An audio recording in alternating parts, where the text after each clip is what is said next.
should be working now, hopefully. And hopefully, I'm going to test it with you, Bob. I'm going to mute the mic and you shouldn't hear anything, okay? So let me know, I'm muting now.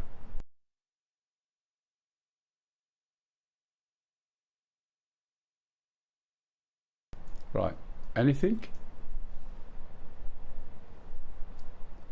I assume you were listening then. That was a barbecue who's listening through the stream. Said, no. Silence.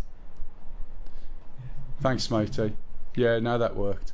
It's just that I didn't realise till last week I thought I'd got rid of it. But when something updated, it basically changed and enabled my webcam. And it was like quiet in the background somewhere and I couldn't find it. And in the end I just went and disabled all the audio for it and various things. But it meant when I muted the mic to cough, it meant that people could hear me coughing in the background type thing. So anyway, as I was saying, I need to just jiggle this window around. There was so it was the webcam in the end. Yeah, that's what I thought it might be. Said, I'm talking about milk. Alright, time for tea, is it? So yeah, it seemed to be that. But the thing is, when you have something updated, I mean today OBS was updated, I lost all the filters set on my audio, which is a pain, but me being as anal as I am, I'd actually screenshot all the settings and everything. Thought I might have done, because that's what I do, do you know what I mean? Always have a way back from something when you're tweaking. Thanks, Sham. Anyway, not quite what I was planning on doing today. DR Shambles, I love it.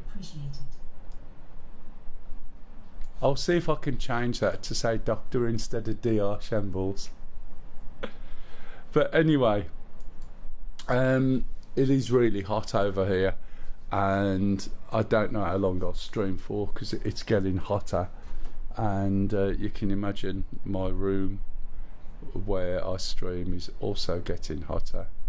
We're up to 26. Doesn't sound a lot, but that's just in a cool room usually, and that's a bit warm for me. I like it when it's like 19 to be honest, but hey. Okay, so we've jumped back onto the other map. The main server is working again. There's a few issues with it the past few weeks. I will jump back to where I was on the A10. If you look at the forecast, temperature's dropping next week. It's also going to be a lot of rain by the looks of it where I am, so hopefully it cools down a little bit and I'll get back to doing that. So I don't know how long I'll be streaming for today. I'm in the wrong place as well, so we'll just have to see.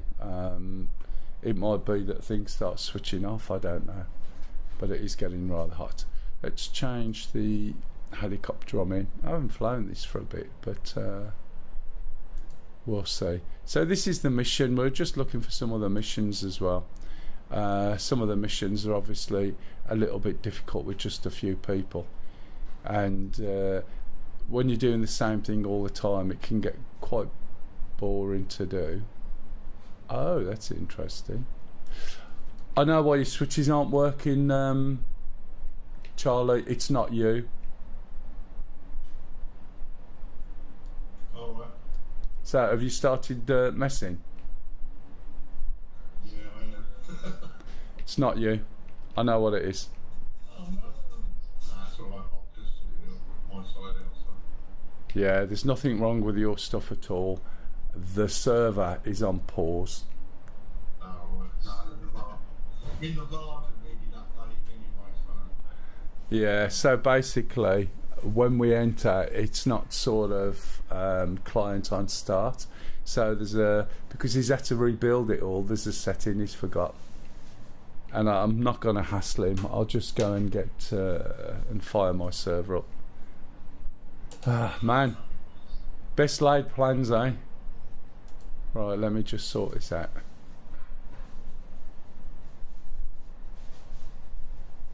So I'll just get my server started and then we'll go from there. I think I've got the same mission, although it might be a slightly older version. I'm just waiting for the clients to come out. I was having a little bit of a panic, a bit of a sweat. Yeah, it's one of the things that I could see the big flashes on the top right, and B, that I've done before. Thought, why is this not working? Because I've had my server set in a particular way, and you can decide on what makes the mission start, or whether there's a number of players required and so on. So just bear with me. There's a black screen, I know, but it'll be back up in a minute. I just need to get my own server going. Where am I?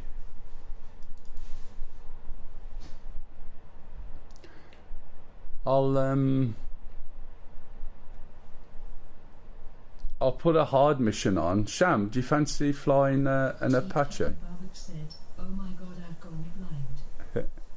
If you want, yeah. And what I'm going to do is put on, you know, that really difficult one where I'll put a basic mission on for now, but you know, the one where it's that invasion from one town to another town where you can't get to it. And I wonder what it's like in the Apache, but we can double up if you want, if you don't mind. No, yeah, yes, it won't be straight away. You can give me about an hour, maybe half an hour. An hour? Okay, no worries. Okay. Yeah, I haven't properly got up yet. No, I didn't think you would have done. As you're getting older, you're sort of getting up later, aren't you? He was out partying last night, I'm sure. Oh, birthday coming up next week, so yes, it's preemptive birthday plans. Your birthday? Yeah. How old are you now? You're not 60 yet, are you?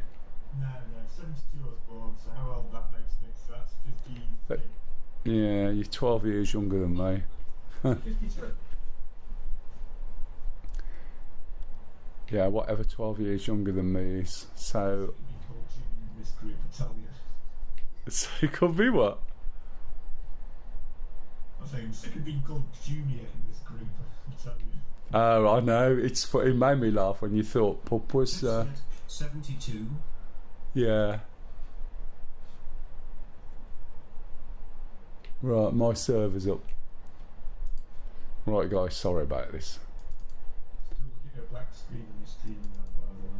Yeah, you will do, because my client is not up. So just bear with me. It's not many people broadcast. Everybody on YouTube can see what I'm doing. Everybody on Twitch can't. Right. Okay, we'll be starting up now, so it should jump in. Said, "No problem. Take your time. I'm just doing some mission editing." I tell you what, at work, in the office that I work in, it's completely surrounded by glass. Well, down 1, 2, 3 sides. It has got a filter on the windows, but we were having the aircon replaced, so there is no aircon, and the sun shines straight through the windows on the outside, and it's appalling. And there used to be, back in the day in the UK, maximum and minimum temperature ranges for working, but it seems to have got scrapped. So it's not only warm, but it's so humid, and it is so bad. I got to my car, and my car was telling me it was 45. The steering wheel I couldn't touch, and I have a piece of metal on the top of my gear stick, and I couldn't put my hand flat on it. But yeah, it was bad. Right, you should have images now. I've actually got a guy coming in next weekend to look at installing aircon. What, at your house? Yeah, always get a price for it. Right, so... Sock over the thing. Yes. You should just have like some sort of pipe running from your car, and just have your car running outside and feeding in the cold air. You think that's bad? Our tumble dryer is not fitted, but lives in a cupboard under the stairs. So when we want to use the tumble dryer, it's a condenser, We just open the door under the stairs that is in the living room, plug it in and throw everything in. But even though it's a condenser, it still generates some heat. That's a good point. This barbecue says you don't want to connect the hose to the wrong pipe on the car. That is a fairly good point, I must admit. So, the mission I'm going to throw up on... Right, I'm going to stop looking at missions and go get some breakfast and I'll be back in a bit. Alright matey, no worries. The mission I'm going to throw up on here is... it's quite a tough one for this particular thing, to be fair. And I might take Shark over. As I said, today isn't going to be like really heavy. It's far too hot, to be honest. Let me start this mission off. So, with this particular mission, it's really, really good, especially if you're learning. If you're learning, it gives you the ability to start small and scale up. It's one I used to use for training all the time, and it's one I've been using for the A10C missions over the past few weeks. So if you look, you can see there's different zones: easy, medium, hard and very hard. Okay, there's also some strike missions. Okay, so good way to check if your catalytic converter's working correctly. I guess it is, isn't it, really? Did you look at the monitors, by the way? Did you manage to have a look, Kev? So if you fly into one of these zones, you'll trigger a random mission out of the missions within the zone, and you can do that, or you can manually choose a mission in the zone. So easy is, as it says, it's relatively low level armor, maybe a little bit of AA, but hardly anything, definitely no SAMs. But when you're learning weapon systems on a module, it's an absolutely brilliant mission to use. As you step through, it shows you here basically, these are all the modules you've got available to you, which is everything. It gives you situations, there's the objectives, it explains what I'm explaining to you, and it explains the strike missions. You've got helicopter missions that kick off in this area here. Okay, and then these are all the threats. So the threats are ranging from the lowest level threat up to the highest level threats. Okay, and then it's very well briefed as well. These are a landing and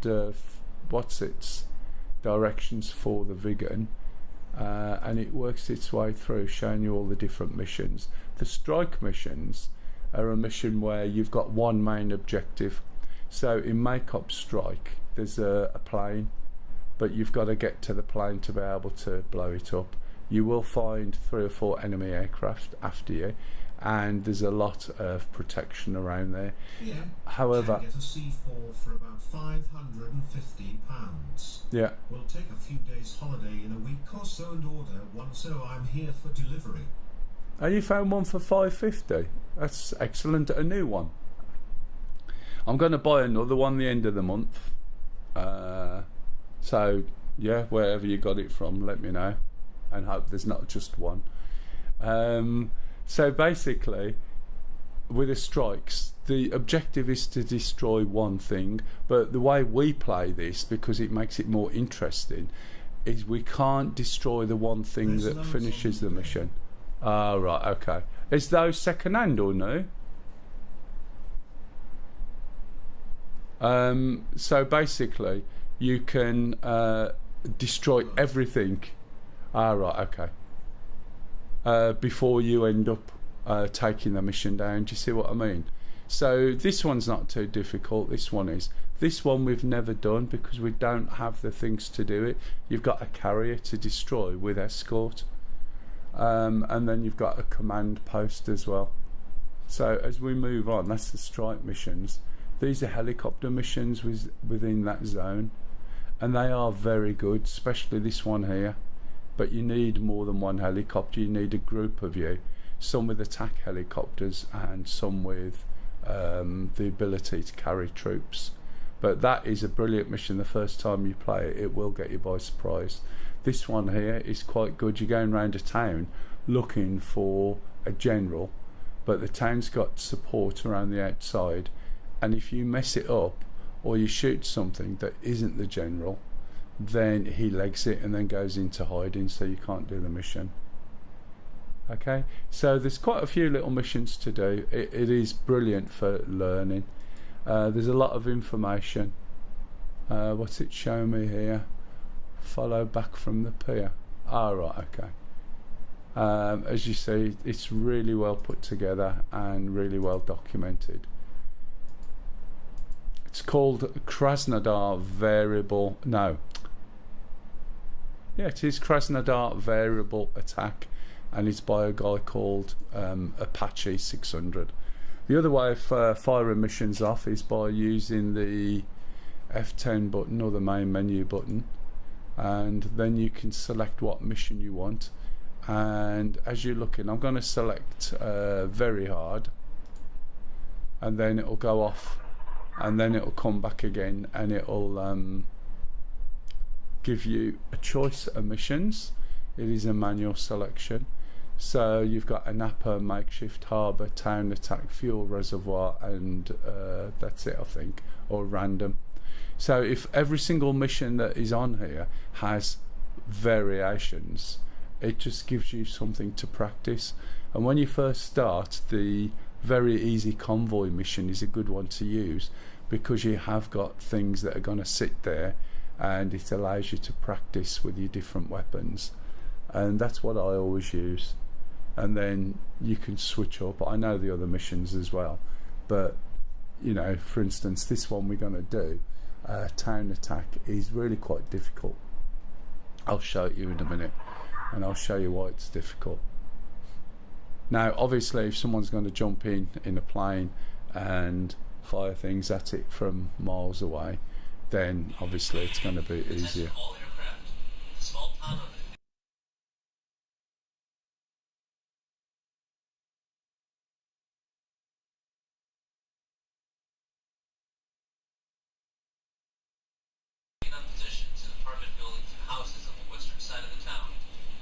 Sorry, I've got the audio, that's why I was waiting. You guys can't hear that. Multiple SAM threats are reported as being present among the enemy. They must have expected that the only real threat they would encounter was from our air assets coming to the town's aid. Destroy all enemy units pushing on the town.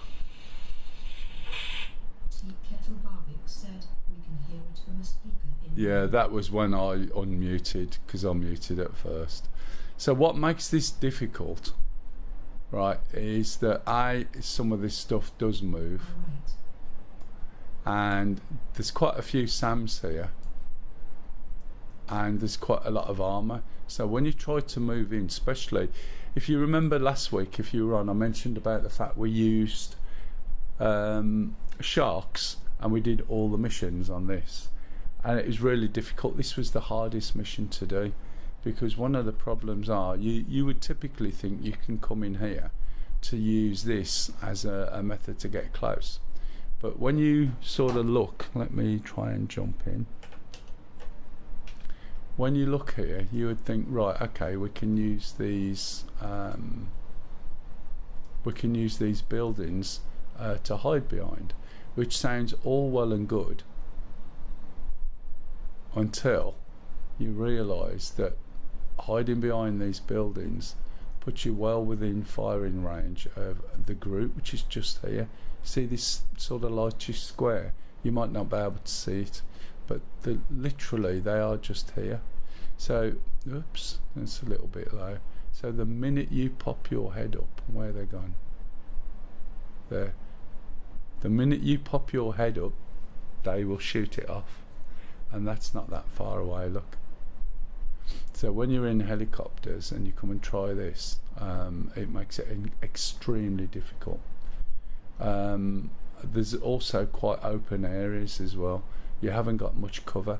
If you notice here, the trees, you've got all these trees, so even if you're coming in from over there, at some point you are going to have to be above the trees to get your weapons over. and then you've got all the main stuff and a lot of SAMs over here as well. As you can see, there's SA11 over here, or the books. So it's quite a good mission, but it's really difficult to get to. And when you're over here, you can see how open it is. It's a little bit dark at the moment. It will brighten up. It is fairly early in the morning. Okay, so the mission started. Now, unfortunately, we seem to be over. Where am I going? Over at Kraz, but that's fine. Means there'll be a bit of flying. So I'll take this over. I know it's difficult to do, but what I want to try when Sham comes is using an Apache. When we did this previously a long time ago, Apaches weren't out, so it might be a little bit easier with an Apache. I don't know, especially if you're using the radar, but I'll wait and we'll see. Anyway, I'll jump in the Shark initially because it's faster to get there. Right, this is the Shark 3. As I said, I'm not going to make it all too difficult today. Hi guys. Hey James, how are you? I'm good. You still trucking? Still doing your trucking? Yeah, still cooking. A bit hot at the moment? Not with the air conditioning. No, fair enough. So this is a Shark 3, and basically it's a subtle difference between the Shark 3 and the 2. You can see there's 3 stations. Yeah, we're good, matey. Lisa started a new job Monday. In fact, she's getting ready to go to work now. She's on a sort of 2 till 8. Kev said, looks like one of the pilots turned the fuel pumps off on the air and No, I saw, matey. single engine restarted, but too late to stop it sinking. Yeah, I read that bit where some of the voice stuff is one guy's asking the other guy, why have you switched the fuel off? Why have you done the cut-offs? And he said he hadn't. Which is a bit odd. Unless, I don't know whether, you can probably answer this, is there any electronics holding the things out, or is it completely manual? Because the plane obviously had electrical issues anyway, didn't it? To some extent, or previously had. Right, I'll go through the startup. Is she enjoying her job? Yeah, it's only her first few days. She's at a care home. So no doubt, you know, the people are in various stages of various things, but generally okay. But yes, some of them may not be around for long, so we'll see how, you know, she deals with that, really. I said it's good practice for me, isn't it? Yeah. Told her to bring an adult nappy home, and Might be a few, might be to more time. pardon? Might be a few back home. Yeah, you know, I said you could always practice. Anyway, let's get this thing started, eh? Right, so we're going to put the batteries on, battery 1 and battery 2. And then we're going to turn around to the rear. I'll only go over this in this detail once, okay? And we're going to switch on the Ekron. Well, there's bed baths, showers, hoists. I don't think she can bring a hoist home. And she can feed me as well. It's all good practice. So we're going to switch on the Ekran. Ekran is the screen, it's Ekran hydraulics and various things. We'll press the master caution button. Now normally if this was a Shark 2 we'd be turning round to the back again and pressing the INU up. But in the Shark 3 they've added a little bit more detail to alignment, etc., which I'll cover when we get there. Hey Spatey, mate, there's a setting. I'm not on your server at the moment. We jumped on. Charlie panicked because his controls didn't work. Then jumped out and then started looking at his controls. And when I jumped in, I realised it was on pause. So it's not starting on client on the server settings, if you remember. So it's sitting there paused till somebody starts it, which we can't. But I wasn't going to hassle you today.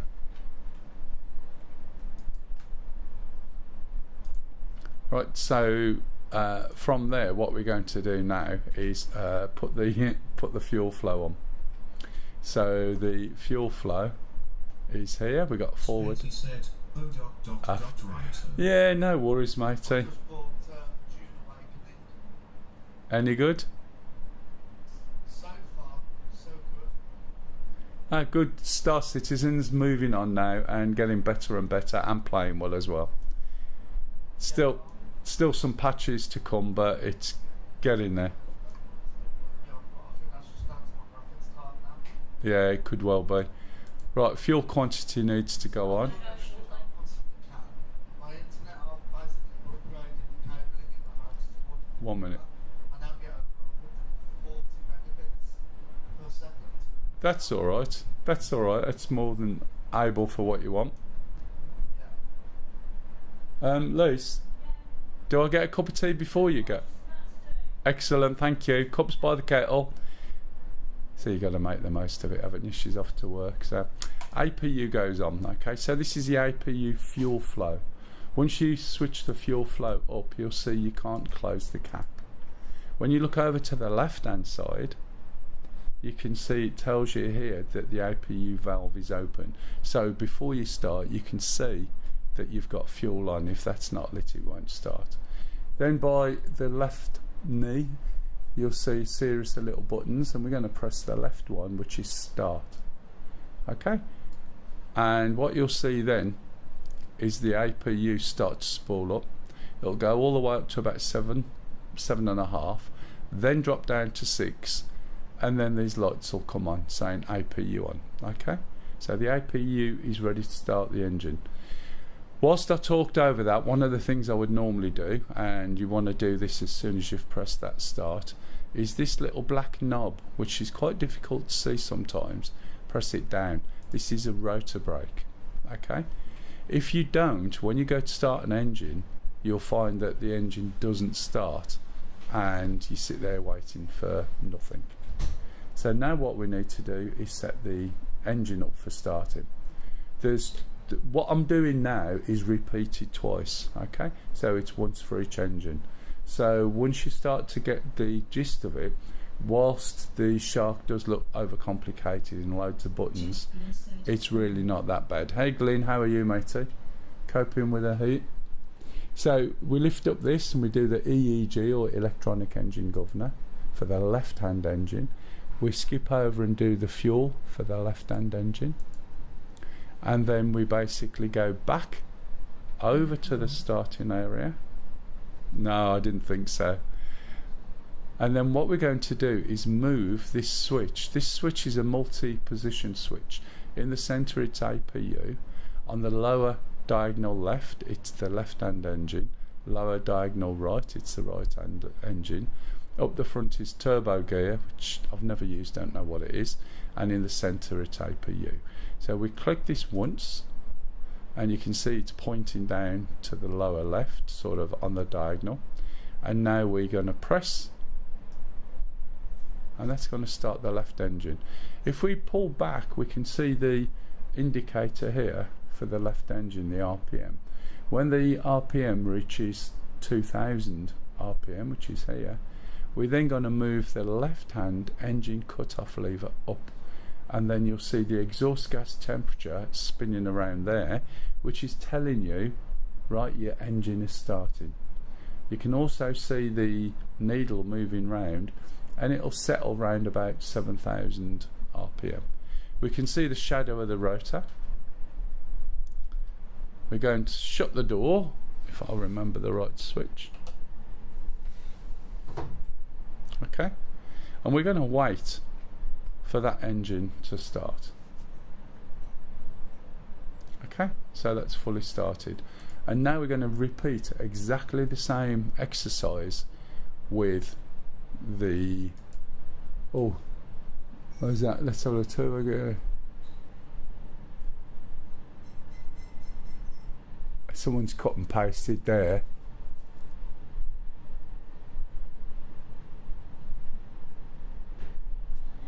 Yeah, fair enough.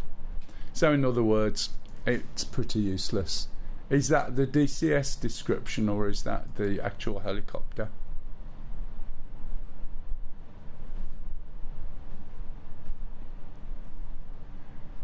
I can't see a usage case in this, perhaps. Tea Kettle Barbuk said, found that on the DCS. Ah, I thought so. I was going to say that was well written. Thanks, darling. And my thingy bob. Just one moment.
Right, sorry about that. Got my cup of tea.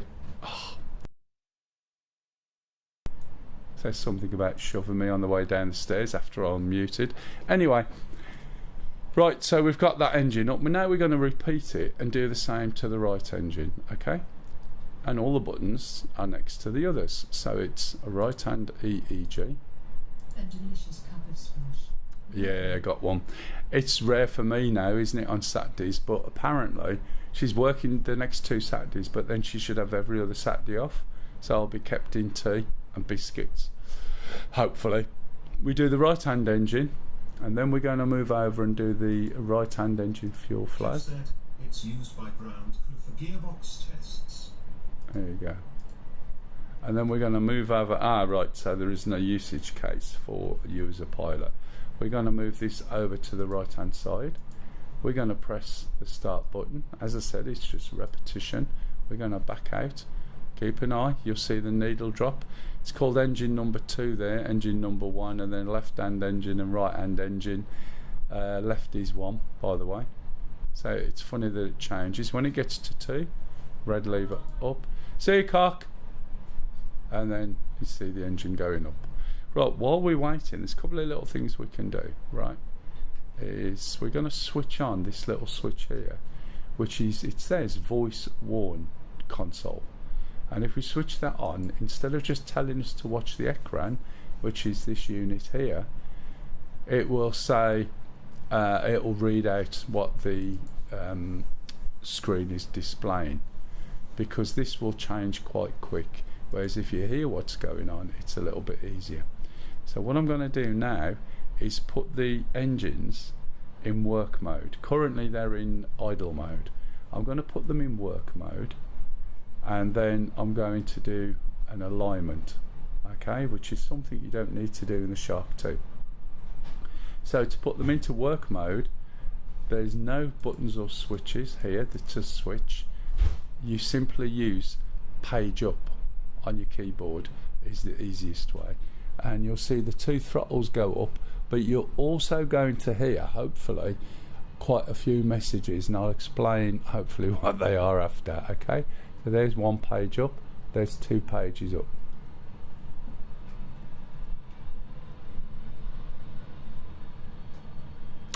Right, okay, that's my fault. Something I forgot to do to make the voice work is switch on the intercom, which is here.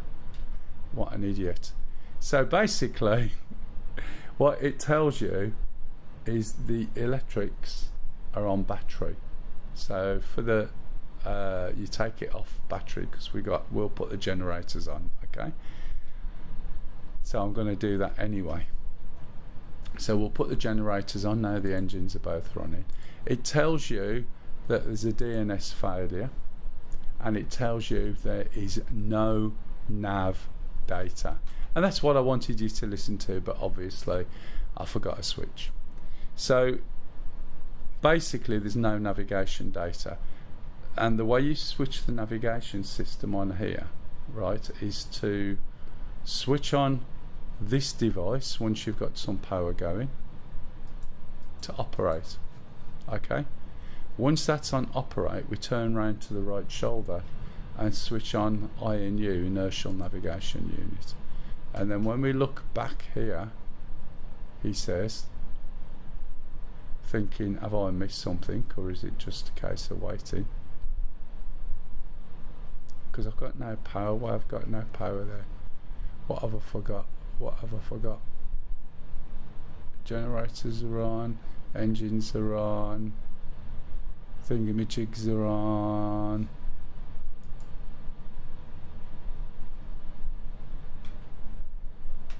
And we can't see the navigation.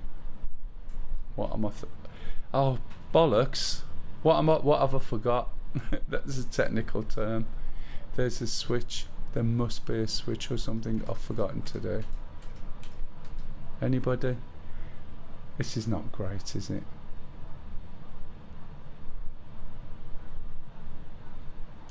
I can't see what it is. That's on. That's on. 999 said there's one labeled nav.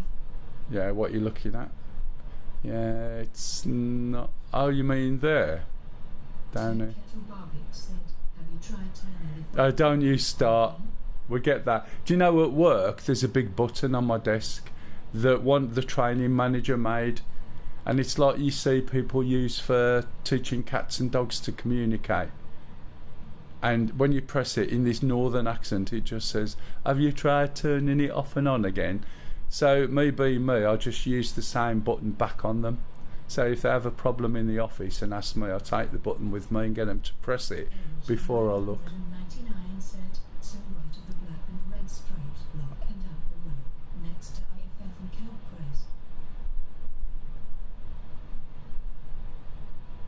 Calpress. I'm missing something. Now, there's not normally anything we need to switch on here yet. But there's obviously something I've forgotten. And it's power related. I'm sure it is. Let me just check. That's okay, that's okay. I did the ekran, that's okay. That's okay. There's something I haven't done. This will teach me for jumping in something I haven't been in for a short while. It's weapons, cabin pressure there.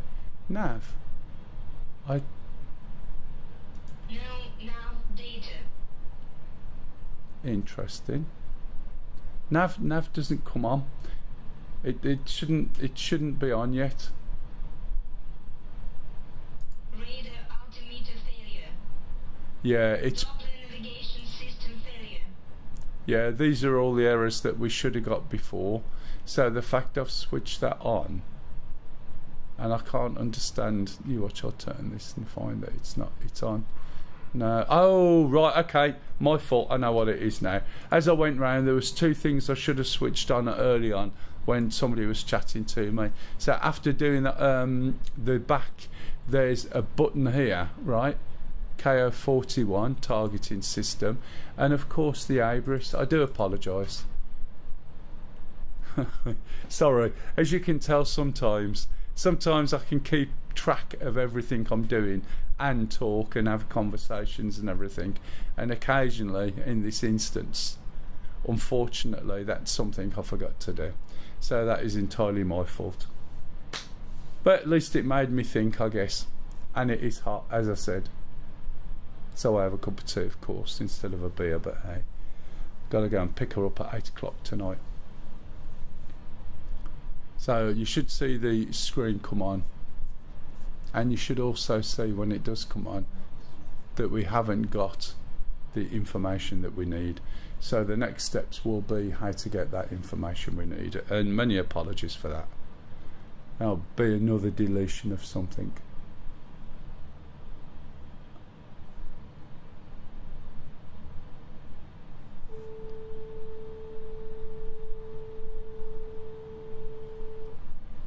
So this should come on shortly. Or it better come on shortly.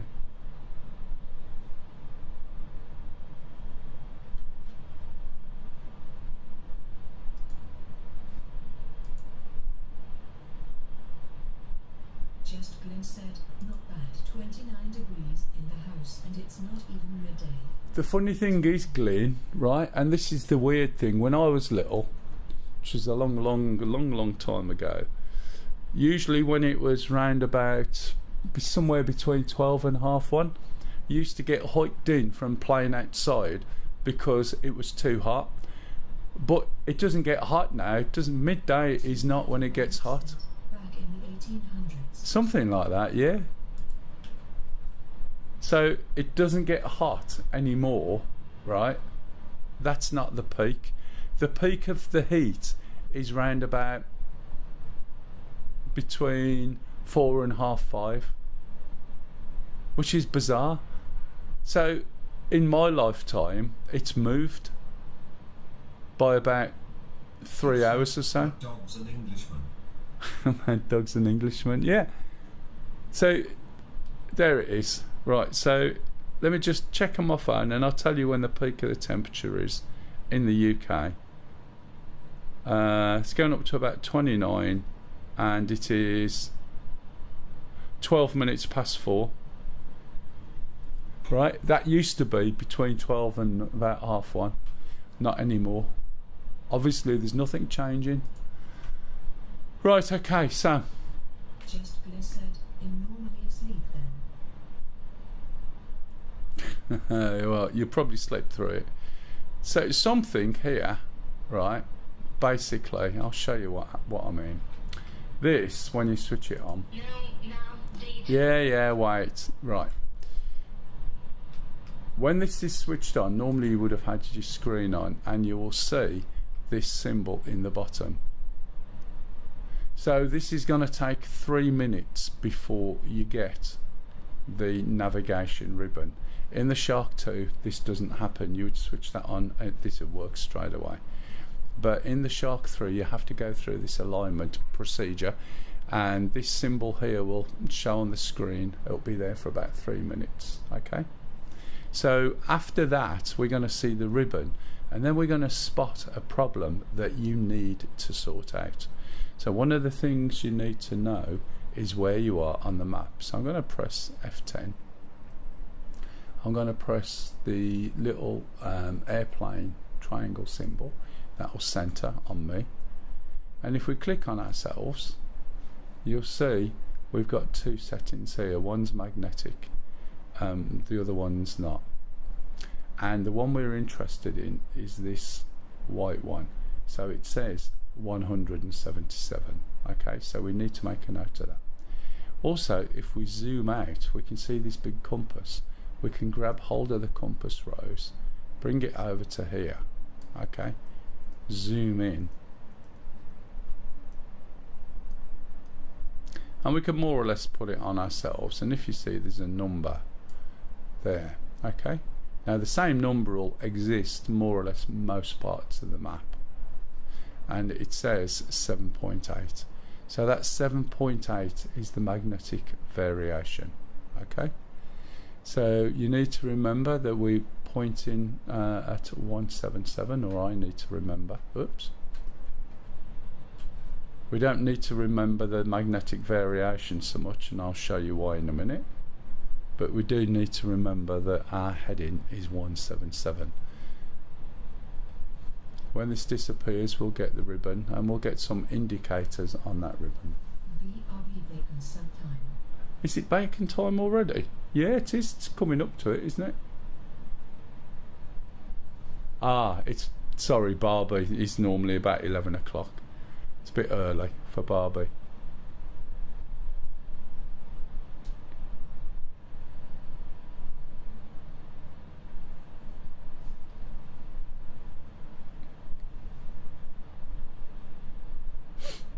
Anyone got any questions on this so far? Anyone have any trouble with it? Have any trouble flying it? Are you aware of the alignment or not aware? Is there any issues you're having? Just jump in and ask. Normally there's quite a few questions going on and stuff going on. I just told the other half, I said when she's out, I said, I know you've got a brolly, but open it and use it. I said you'll be surprised how cool it is under the brolly. But of course, being a typical woman, it makes you look stupid having your umbrella out when it's not raining. But what can I say? Right, so we've got the ribbon now, and we've got all our headings across the top. And if you notice, we've got two symbols. So this one here represents where our trimmer system is pointing, possibly navigation as well, I'm not sure. This is our heading, and our heading is out. We know that our heading is 177, which is where this is pointing, but our heading is telling us over there. So we've got to correct this difference. Again, this doesn't apply to the Shark 2. If you don't, this here is telling you where your weapon systems are pointing. So when we want to shoot something, our weapon system is pointing somewhere over there, and our view is over here. And if we don't correct it, it makes it extremely difficult to fire weapons at the targets you want. And every time you try and switch on your auto turn, which we'll cover after, your helicopter swings round to the wrong position. So it's important that this is fixed. If we look down to the right hand side, there's a little rotary knob and a display, and you can just see it here. Now, the reason why I said you don't need to remember the setting for the magnetic variation is this is already set, and it's set to 7.9. okay, so when we look, remember where it's set. This usually is 8, so that's where it's set, a tiny fraction below 1 notch below the fat thing. So what we've got to do is alter this to 177. If we run 8, 177's gonna be moving this forward or be quicker. So I've got a button for the clutch on my mouse, so I'm going to flick this with my finger, which causes it to spin until I get to about 177. And as I said, the fat bit is the number you want there. That fat indicator makes the numbers look a little bit out, but that's the actual pointer. So then we go here, let's move this out of the way, and this one that says MH, we're going to press it down and then pull it back up. It's the gyro mag manual heading, right? That's what MH stands for. I'll put that back down, and now we need to move this back to the number it was set on before, which is 7.9. So we'll spin it back, and it's Logitech G502, my second one this is, because I really like the mouse. So we need to move this to 7.9. so that fat one there, can I get a bit closer? Yeah, that fat one there is the number. So now I'm just moving my mouse, pressing the left button and moving my mouse to the left or right, and that gives me fine control. A little bit more that way, there we go. So that is a smidge, tiny little smidge under the little dash before, and that should be okay. So when we look here now, we can see that the heading and the weapon system are aligned. Okay, has anybody got any questions about that? Is there anybody watching that who didn't know this? That's because that means I've just explained all this in the time it's taken to everybody who already knows. So just be aware of it, otherwise you'll find you'll struggle when you're flying the Shark. Right, okay. So once we've done that, we now can continue to start up the helicopter. Have you got a Shark? giggling. You might not know, but have you got a shark? No. Well, there you go. So you're not going to know that. You're not going to know anything today on what I'm explaining. So we can switch the radios up now. VHF DL for data link, VHF talk. We need to switch the data link on here. We need to select a number. If there's anyone else flying a shark, you need different numbers. I don't think Pup's on. So basically you can have four. I don't know even if I do have the module. No. Do you know what? I bet you do. Excuse me. I bet you've got it and you've forgotten. So we can be number 1, 2, 3 or 4, and then we just select this over and we can put it to wingman. Okay, and what this is a Russian equivalent to, well, it is a data link, but this is how you do it with these helicopters. And this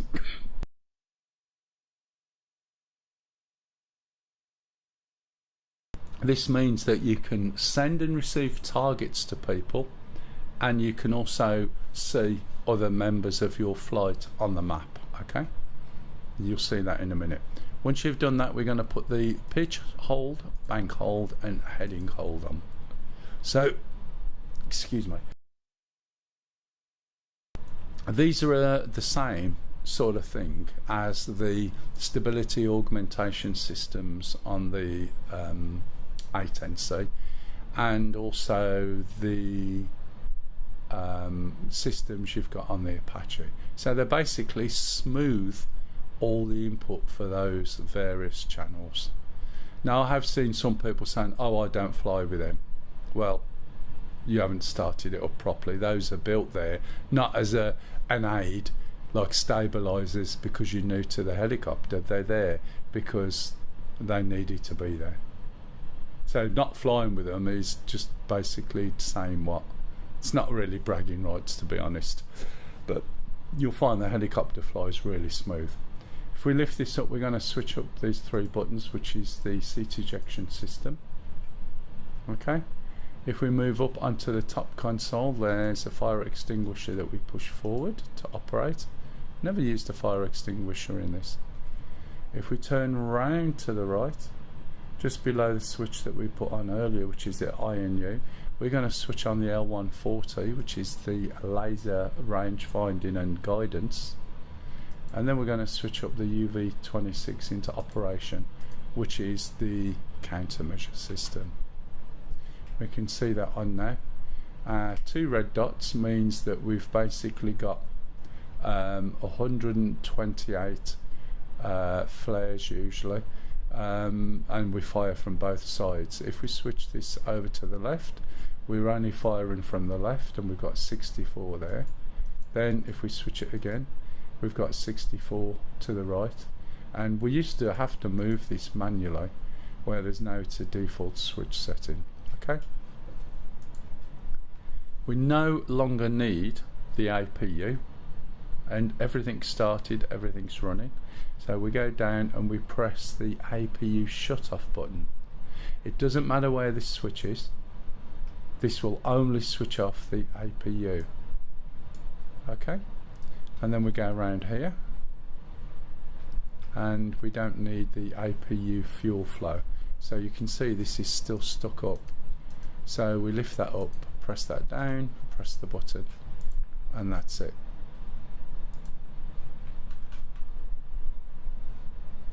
Looks like I've also pulled something in here that I didn't have before. We need to uncage this, which I think that's down because of that nav switch. Is it? There's something that's gone on, you know, when I was looking. I'll leave it where it is. Right. Anyone got any questions? I'm going to put on the axis controls so that you can see. So this is the cyclic, this is the rudders, this on the left hand side here, I'll move a little bit. Okay, this one I think is likely to be usually fuel, but it's controlled automatically. We're going to set this to waypoints. by pressing nav and then SUSP. Now the thing you'd need to be aware is waypoints are 1 out on this. So if I cycle through, right, we've got 2, 3, 4, you see the green line appearing, that's where we've got to go to get to the waypoint. 8, 9, right, and then I think that's back where we start. So a Napa is 7, so I think we need to go to waypoint 8 on this. We'll find out anyway. Anything else? Right, yes. Let's see if we've got any weapons. We haven't, and we need some weapons. So, as always, we call up the weapons screen. I won't be going through all this in this detail next time I start up. And then select a loadout, and we'll do a generic loadout. However, I don't need Iglas. So there's air-to-air missiles. This is what the difference is, or one of the differences with the KA-50. The KA-50, the Shark 2, is realistic.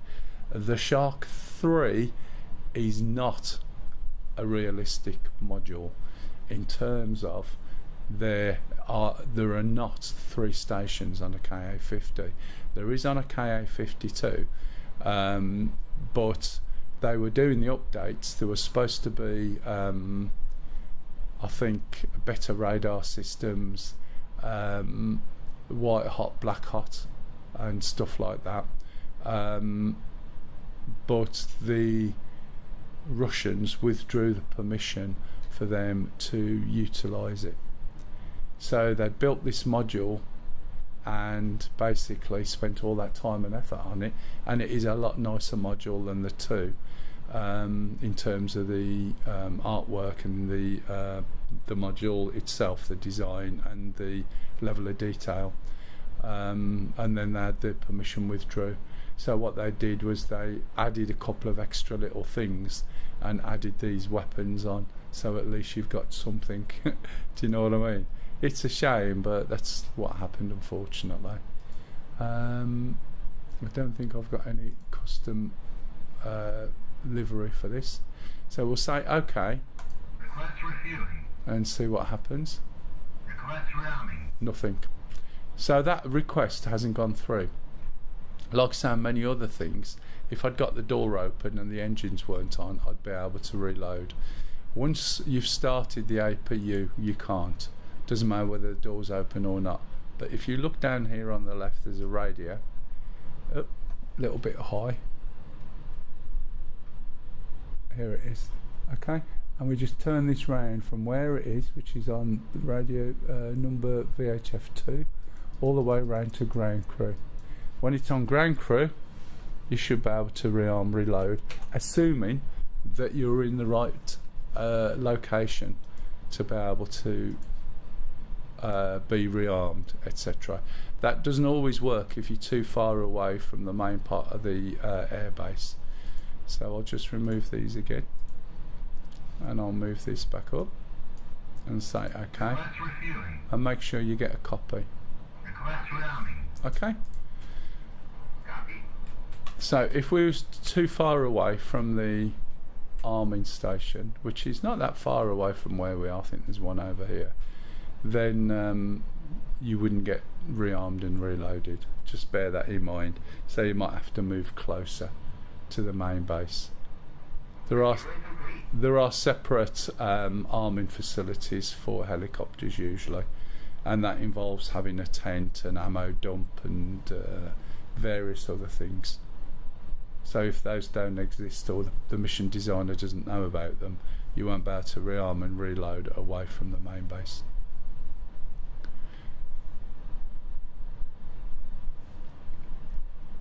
You can see the helicopter jiggling around a little bit when the weapons are loaded. If I unpause my head tracking, usually you can see that moving away. Okay. Right, so we're ready to take off. I think it's in that direction. What I'm going to do is just check before I go into the map. Switch off. Oh, that's off already. That's good. So we need to go over in this direction, which is there. So I'm going to move this, use these parallel lines. Everything working now, Charlie, by the way? And we want to go 265. Alright. Right, so when I move, okay, what I'm going to do is slowly increase my collective. And you see where the cyclic is at the moment. I'm going to press and hold my trimmer button. I'm not going to trim it, I'm just going to press and hold it. So as we start to lift, right, it's going to want to go backwards, even though that's in the center. So I'm going to push the stick forward to stop that from happening.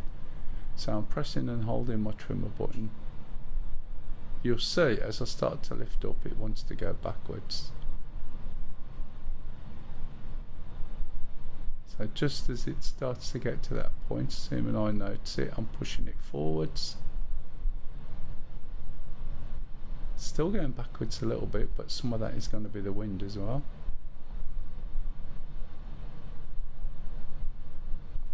And I've let go of my trimmer button now, so I've got it trimmed. Right, so let's move forward so we can read that bit. Is that you, Sham, in the Apache? Yeah, I was just going to follow you. Yeah, that's fine. I forgot where I said I was going, but it's over here. It's a bit of a long trek because we're at Krasnokrimsk. You might need to refuel by the time we get to Krimsk. Now, one of the things I'm doing now is I'm holding my trimmer button. I'm also bringing my undercarriage up. Let me know if I'm going too fast. And I'm aligning that. Yeah, that's turning around.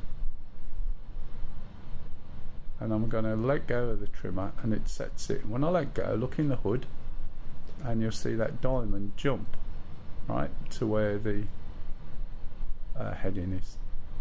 Now the trimmer in this works different to say the Huey. I think that's the wind blowing me over, you know, as well as me flying forward. You're just not ruddering to point straight. Yeah, it is a bit, isn't it? Right, so basically, am I going too fast, by the way? I'm keeping it moving at the moment. Okay. So basically, when you're flying this thing, the trimmer works completely different, but it works similar to the Apache, but it's different again. Okay, so let me explain. I can't do it while I've got Sham following me. I'll show you later. So the trimmer is set when you let go of the trimmer, not when you press the button. On the Huey, if you've ever flown the Huey, I'm going slightly right here, Sham. If you ever flown the Huey, the trimmer is set as soon as you press the button. On the Shark, it's set when you let go of the button. And I know what I haven't done at the moment, I've just remembered. Standby attitude indicator has got a little power switch down here and I haven't switched it on. I think it's this one. You are creeping away from me now, Rob. Alright, hang on 1 minute. I'll just slow down, just slow down just a little bit. Okay, so there's my standby attitude. I'll just pull this down. It is a pretty useless device and drifts all over the place. So back to the trimmer. So the trimmer system holds 20% of the input, and it also, because we've got no rudder, we've just got two counter-rotating blades. What happens is everything that is trimmed can only be the blades. So what I mean by that is there's no rudder to trim. The rudder works through those blades. The pitch and roll works through those blades just the same. So when I trim, it trims everything. So if I want to adjust like I am now, I'm slowly bearing right a little bit, and I'm just putting myself back on the line, let go, and then I can let go. And it also means two things. One, I can just check what the text message is from the other half. Oh, she's on a buzz, that's fine. It's the first time on a weekend and the buzzes by us are really weird. As in, we don't get buzzes on Sundays at all. So I can also drink my cup of tea, and that is the main bonus. But the helicopter will just go where I've told it to go, just on the trimmer alone. If you don't know about the way the trimmer works, then this helicopter feels like it's fighting you, and you're trying to tell it to do something and it's not doing it. Do you know what I mean? It feels like there's a resistance. There's not really a resistance, it's just the trimmer system. Right, I thought so. So I might need to be on, oh, it could be, is that number 6 there or 8? That is number 8, it'll do. Get us close enough. So it will just sit there and go. Not only that, because the trimmer is in control, it will make adjustments. So where the wind's trying to blow me away a little bit, it will sort of try and counter it, or should do. And when we go into a hover, you'll find that it just sits there and it doesn't care and it doesn't move. Alright, if you do it right. So I'll show you that after. I'll explain more about the trimmer a little bit later. So it's 20% in every direction as far as I'm aware. When you go to the Apache, it uses a very similar trimmer technique.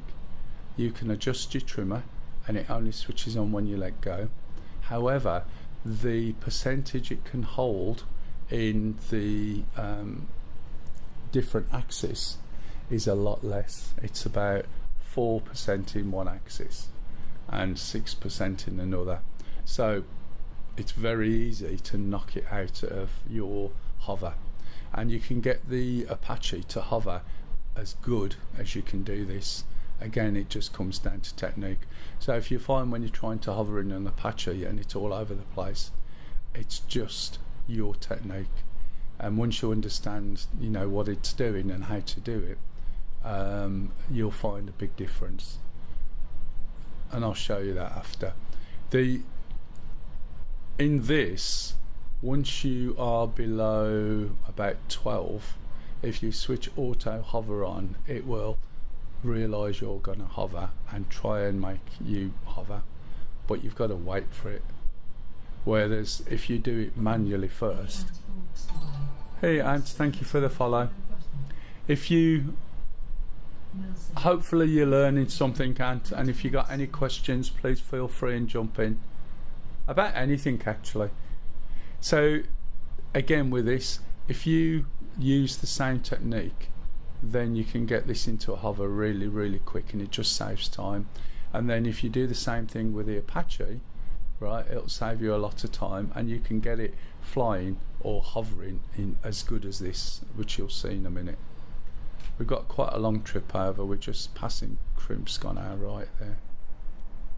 Oh bloody hell, that wasn't even Krimsk. Jeez, this is really slow, man. Bell on me if you want there, bro. I thought we were passing Krimsk, and I've just looked at the map and we're not. We're just passing a big puddle. I'm drinking my tea at the moment, so I might bail in a minute and then jump into you when you're there. Do you know what I mean? However, flying as the pilot, it'll be interesting to see if you can use the town in front of the forward armour. Have you put the stick with a hat on? You got your FCR radar on, Sham? I don't know. I'm getting old school. Right, okay, yeah. Is that because I was going to be in it?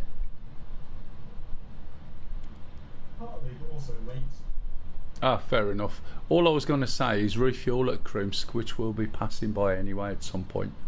And you can rearm, refuel, do whatever you want there, as long as we don't lose the helicopter. Yeah, what I was going to say is with the FCR, you should be able to hide behind those buildings and scan and be able to shoot stuff. It's not much fun, obviously, but I'm sure that would work. Yeah, it took the SCR for placing more bullets, basically. Okay, no worries.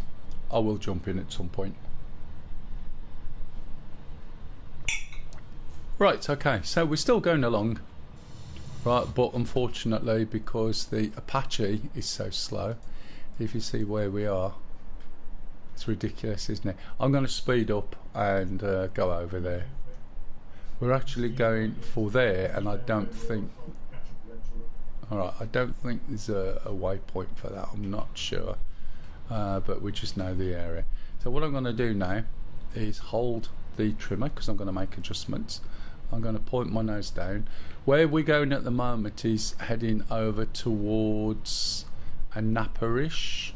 The mission is just past Anapa over on the right, and it's at the top end of that lake that sits there.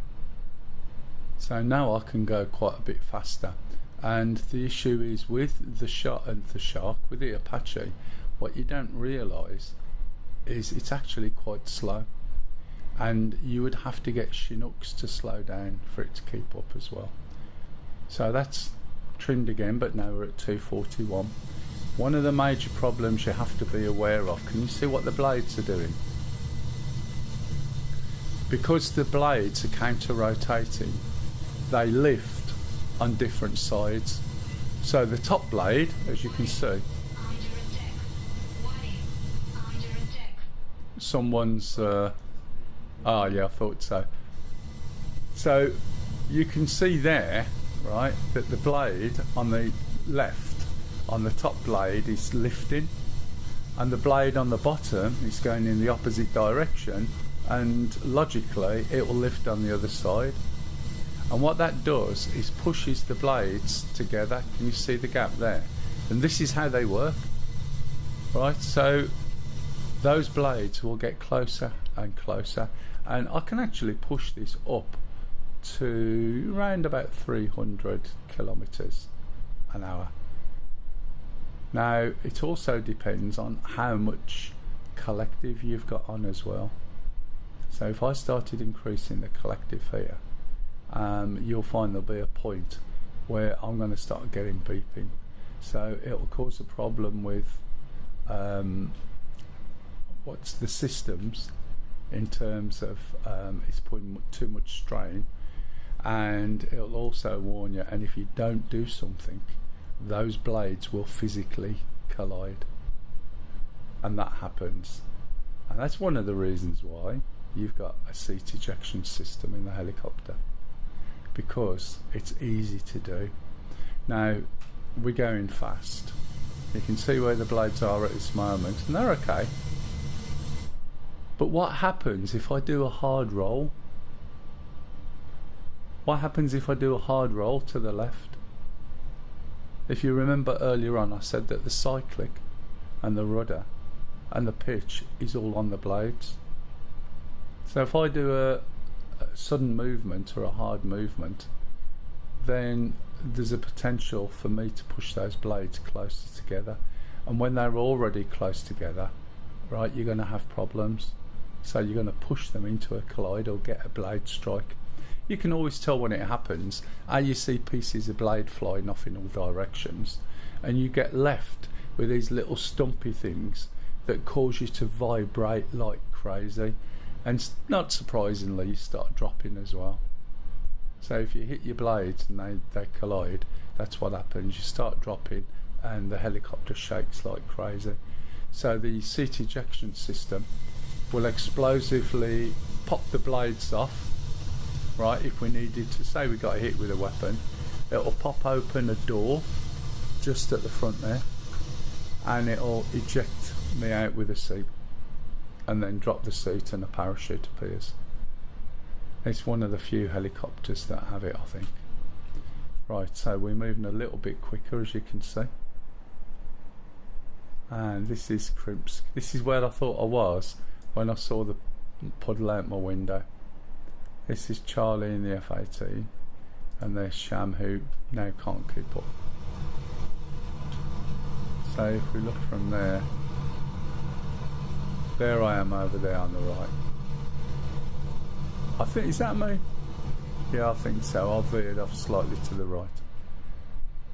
Yeah, if you go slightly right, Sham, you should be more likely to come to it. But remember, there's SA-11 over there and a shit ton of other stuff. So once you start going within range, you need to be really low. Okay. Yeah, those SAMs are detecting from Krimsk Air Base. They won't fire at that range, but they're definitely detecting. So let's stick the ranges on. Are they on already? Quite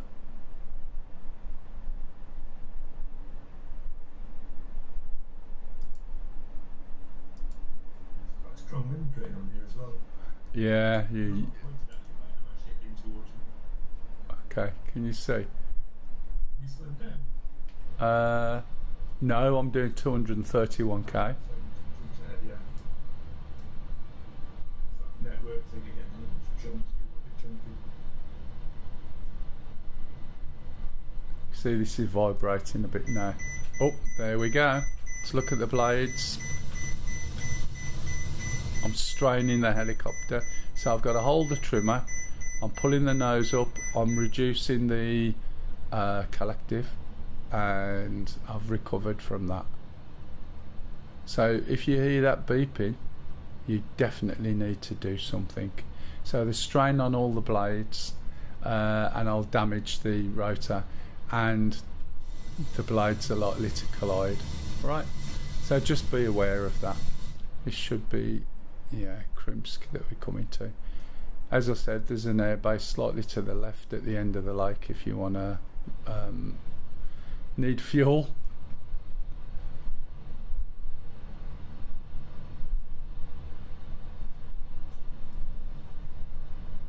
Anyone got any questions on this? The other thing is this can carry a lot of weapons. It's got oh, thanks. Oh, you follow me on YouTube as well, thanks. It basically, the main weapons you're going to use are the Vickers. These are laser guided. They'll fire normally and within restrictions or on automatic mode to 7.1k. Okay, you can make them fire more, but you have to be in manual mode and you have to be high. So the height will extend the range, but obviously it depends what you're going for. We're going into an area where the SAMs, the last thing we're going to be doing is flying really high. Okay, so therefore you're going to be limited to the normal range, which is about 7.1k. Where am I going with this? We use the Schwal, which is a camera system built into there. You see just underneath the nose, the grey one, and it's literally a gimbaled camera. And just to the right of it, which is hard to see in this light, there's a little laser, and we use the laser as a range finder and as weapons guidance. So when we're looking at targets and we've got the weapon selected and the laser on it, it'll give us the range. By default, this weapon system is in auto mode. If you look down here, where's my button? There. Okay, it's in auto, and what auto does is it sets some limitations, fairly logical limitations, and it's basically, are you within the weapon range, and is the laser pointing at the target? And if the laser's pointing at the target and you're within weapon range, it will allow you or give you a consent to fire, if that makes sense. If those parameters are not followed, it's not going to let you fire the weapon. which makes sort of sense. And if you follow the parameters, you're on something like a 99% or greater chance of destroying the target you're pointing at. If you go into manual mode, you can point the laser 90 degrees to the left and have your weapon pointing at something over to the right. And if you want to fire the missile, even if it's 20 kilometers away, it lets you do it. Okay? And you might think, well, that's just a waste, isn't it? Well, yeah, it is. Just because you're in manual mode doesn't necessarily mean to say you're gonna be able to blow the thing up you're looking at. So it's up to you to make sure that the laser is pointing where the target is, and that the target is within a comfortable range. So you know 7.1 clicks away is the maximum range, and I can't remember the actual value for the minimum range, but we'll see that when we bring the weapon system up. However, if you're at 1500 meters, which is, I don't know, 5-6k, you can make that weapon last for about, or fire to about 9k, maybe 9.5k. So you got an extra couple of kilometers, but you are high up. And so the arc of the weapon, right, it only has what's the word, a motor, is it? It only has a motor that lasts so long, but gravity will do the rest, and as long as it's got a laser to follow, it will try and follow it. This is Krimsk, and there's an airbase down there, which is the one we'd use to come back to if we get hit. You can see where the target area is. So really what we need to do is get to Anapa and then work our way around. So yeah, we'll get to Anapa Sham by the airbase, and then we're going to have to use the villages and the towns for cover. Unless Charlie's gone in and blown everything up. You know what Charlie's like. No, I'm very cold. But at least your controls are working. So I'm going to just drop this thing down just a little bit lower. And I'm doing this just by using the collective. Now as I drop lower, you can see this coming down, and you can see this increasing. And if I want to stop it coming down, because I'm at a height that I want to be, I just very gently, yeah, that's fine, increase the collective a little bit, and you'll see this will stop moving. Right? So if I want to speed up, I drop the collective, my nose drops, my height drops, this increases, and going the other way, it'll cause it to do the opposite. So you've got control just with your collective if you want to speed up a bit and slow down. Now because I'm going low, I'm going to have to get rid of the filter because I can't see some of the things that are in front of me. I'll turn this up. Let's have a look. It's very, very pale. I'll try and turn it up a bit. It's just that with the brightness that we've got outside, right? Can you see if I let, oh yeah, I haven't shown you that bit yet, have I? I might have to do that before the hills. I'll show you what's going on with why these are separated. Just before we get to those hills ahead of us, Sham, I'm going to slow down and just explain the auto hover and some aspects of the trimmer before I move forward anymore.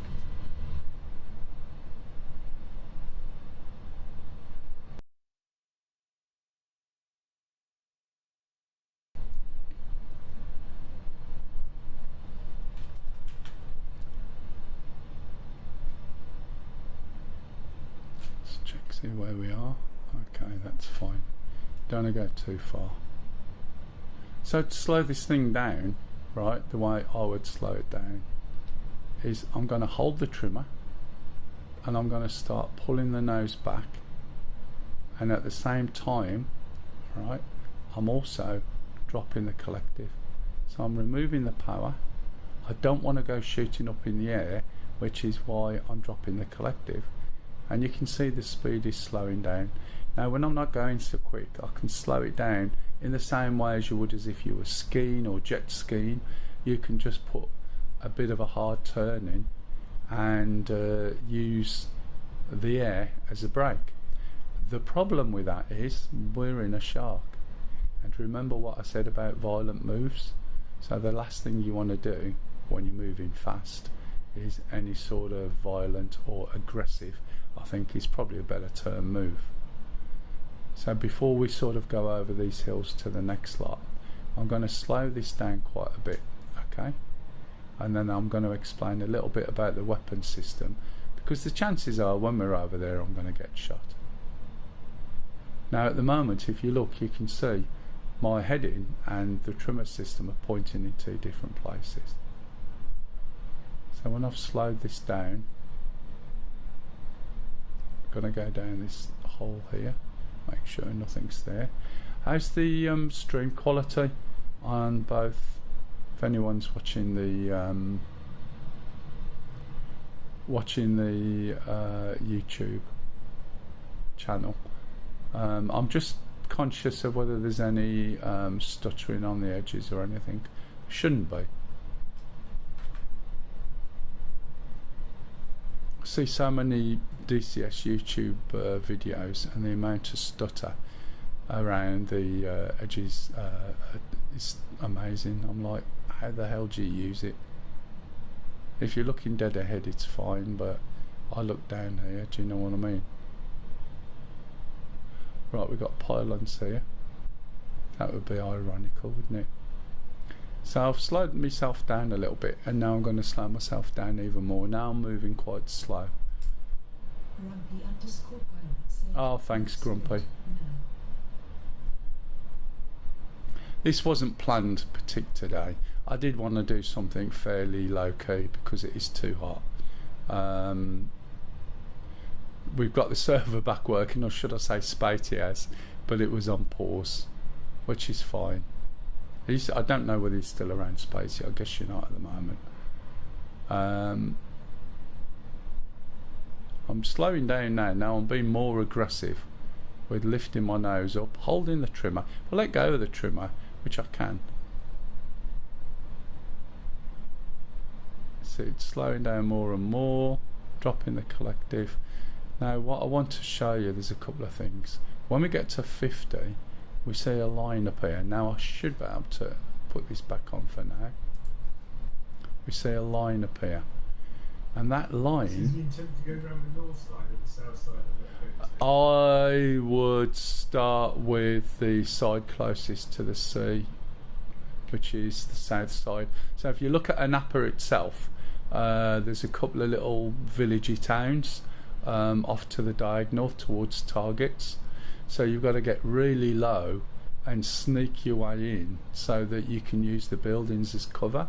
However, when you put your nose out to shoot at something, you're going to struggle because the tanks, the forward tanks, will take you out.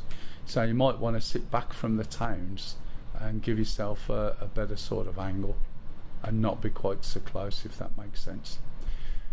Right, so this line tells you which way you're drifting, and you might be looking out the window going, why would I need to know that? It's obvious.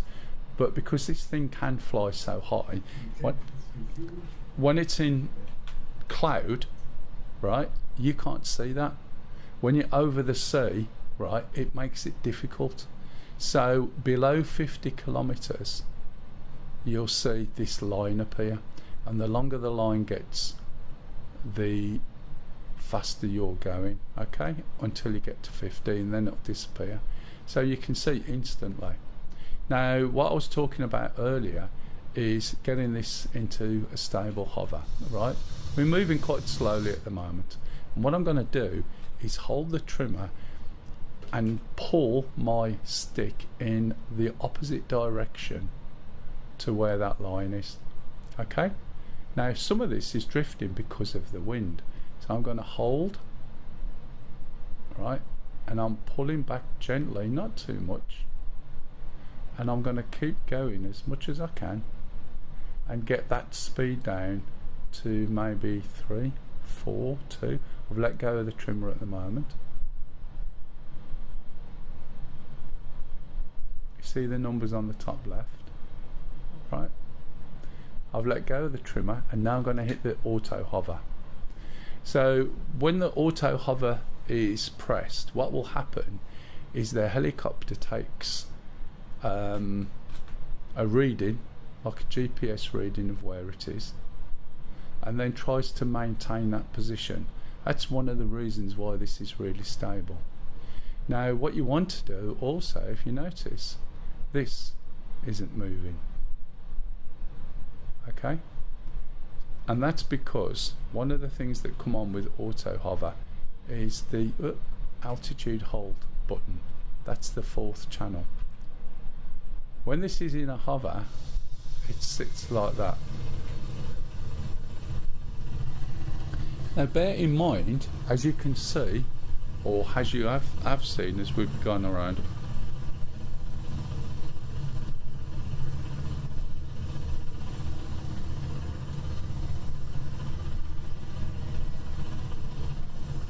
just one moment.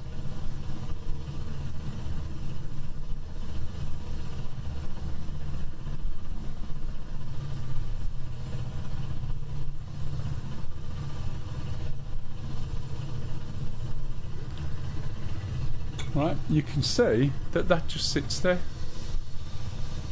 and it's not moving, and that's because the trimmer, which controls 20% of the input, is making tiny adjustments to keep it there on the GPS setting that it took. Let's have a look, see if we can see any smoke around. I'll just jump out into the what's it, camera. And the reason will you stop? This is the wind, look. Okay, so you can see there's quite a wind on. It was pushing us over. Now helicopters are very susceptible to the wind, a bit like this. So basically what that means is that the wind will have quite a big impact on them, and they have a habit of doing something called weather vaning. So the helicopter will try and turn into the wind, okay? And that's what it means by weather vaning.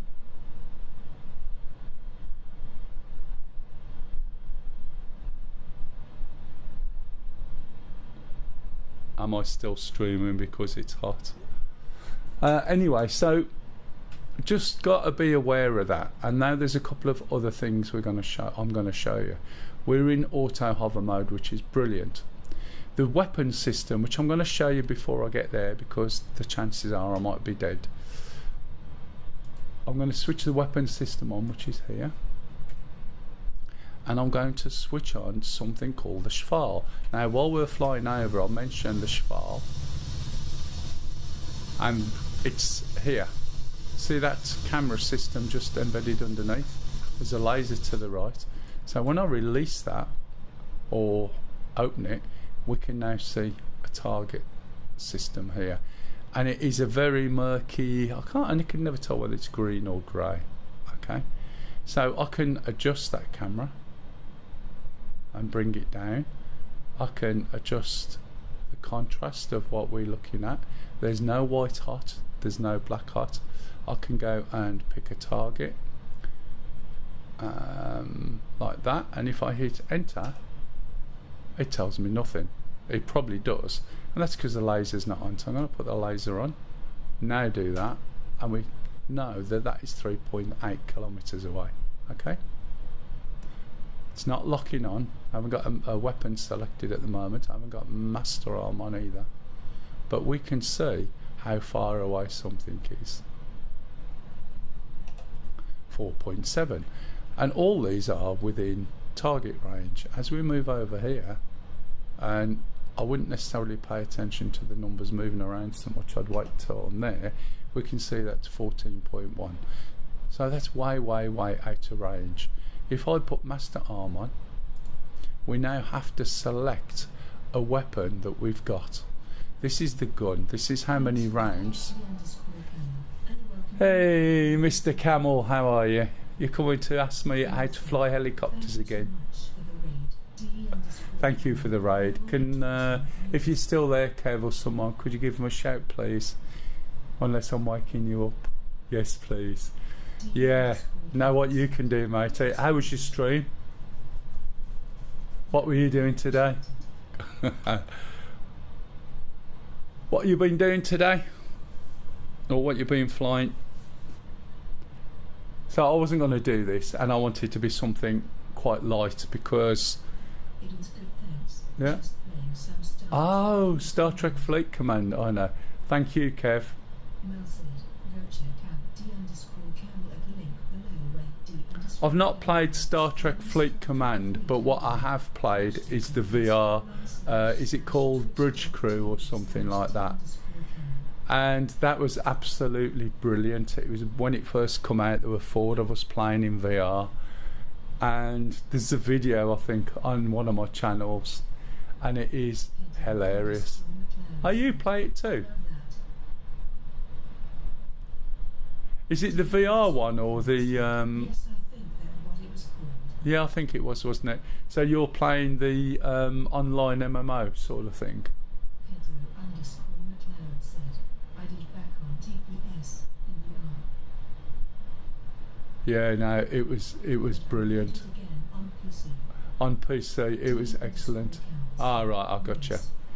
There's a video of me, Sham, Stingy, and Kev. Do you remember that, Kev? You never laughed so much, especially when we were winding Stingy up. Listening to the right, yeah. But okay, so you get the gist. So we've selected Master Arm, and now I'm going to select which. Said, I do indeed. Yeah, that was funny. We're going to select the missiles. So you can see this lights up and tells you which station you got selected, and the number there says how many I've got. So there's 12. So I know, because it's the outer pylon and there's 12, I know I've selected my missiles. Okay. If I select the other pylon, it tells me I've got 40, which are the rockets. Now when I go and look, we see a pipper.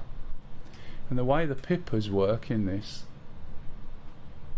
is that there is a line around the edge of the centre circle, and this line, you'll see in a minute, changes and moves right around the perimeter, and that tells you the range. So if we look and I move my camera, right, as it gets closer, I'm going to have to press the button. Now it's got the pipper moving around. Can you see? Well, you should see. It might need me to press it again. It's surprising because before this used to actually update live, but it's not anymore. You see the way that line's moving around? So if that line is less than this line here, it's not going to let you shoot. If it's more than that line there, it's not going to let you shoot. So if I, and this is the trouble, you can't see anything. Now it's 2.8, which is within range. Watch what happens when this matches. Right, it's going to do it in a minute. It'll come up with the letter C. Okay, and the C is consent to fire. So this means the weapon pipper, the big one, and the laser, which is moving round, are basically pointing in the same direction. If that's too far out, it won't work. Okay, you get the gist, because the helicopter's forward facing, isn't it? So the weapons can only look forward, but the camera can look everywhere. Now when the camera goes off the hood, you'll see a box appear, and that box represents the extremities, is that the right word? The distance, right, that the camera can physically see. So it can see up and down. Oh, and the weapons as well, by the way. If you look at the weapons, they can angle up and down. Can you see? And the only reason they move left and right is when the helicopter turns. So you imagine I'm going over here, all the way over here to look at a target. It's flashing, which is telling me I can't move anymore. Now when I'm targeting, I'll use this camera. And this tells me that I can't do it anymore. If you look on the Abris, you can see a yellow symbol there, which is where my camera or my Schwarz pointing. And I've got a range from there to about there. So it's got a good range of left and right. Okay, but I'm also, let's go up and see a tree. There we go. I'm also, right, looking over here and I'm out of range. But can you imagine if you're in this position, you've got a perfect hover and I need to shoot something over to my left. That means I'm going to have to take it out of the hover. However, I'm going to reset my Schwarz. There's a switch that takes into account that problem, and it's called auto turn. So now when I switch on my camera, right, you see the helicopter gets a little bit swimmy. But if we go down here, right, when I move the camera over here, watch what the helicopter does. It turns the helicopter around to face the target that you're looking at. And that way round, you can actually use this and shoot at anything in any direction, which is really, really clever. Now the problem is, as you can see here, we've got a really strong wind. If we move this too much, the helicopter's going to suddenly move round to the left when we release the button that we're using. I'm using a hat here, okay? You see it does it as soon as I let go. If I move around too much, the helicopter is going to move quite quickly to get to that spot. And as soon as it starts turning past the wind direction, the wind is also going to be pushing the helicopter. And if you're not careful and you move the camera around in too bigger gaps, it's going to push the helicopter itself and the wind, and it will knock you out of your hover. Alright, so just bear that in mind. So only move this around in small pieces. You'll see in here as well, this is typically how you'd be targeting. You'll see the way this line moves back. Doesn't have to be 100%, it has to be close enough. So if I was to go and look here, for instance, it's 2.5 kilometers away, which is great. Let's switch the weapons back on. Okay, you can see where my weapons are pointing and they're out by a little bit. So all I'm going to do is very gently give it a small amount of rudder, and you should see it's not locked. You see the letter C, and now I can fire. So I can fire at that tree, but there's no lock as such. But we're within range and we're pointing the laser. If we're looking at something that is too far away, as I said earlier on, we have a profile. So if we look over here at that tree, there's a couple of things. One, we're at 11 and you can see this circle is complete. So 11 kilometers away, if I move this a little bit, I can get that there, but you're not going to get a C because it's out of range. If I press and adjust my button here to manual, we'll now get a C. Even though I'm not aligned with a laser, I can fire. If I fire, the chances are it will pick up the laser, but it's going to run out of energy before it gets there. If I'm aiming it over, that's fine, matey. If I fire over here, right, then it's never going to see the laser. It'll just fire and then spin round and drop to the floor. So just bear that in mind. And the same thing if I was pointing the opposite direction. If I'm moving into the wind, it's going to be a bit harder for the helicopter to move into the wind. It'll do it, but if there's a little discrepancy, just put your toes, and I mean your toes, on the rudder and gently give it a bit of help. When you're at this low level, you may as well leave it on manual, but occasionally you'll find you might have a target at 7.3 or 7.4. Switch it to manual, line everything up, take the shot. There's a good chance you'll hit it. If you won't hit it, you can aim slightly higher. I'm doing hand movements there.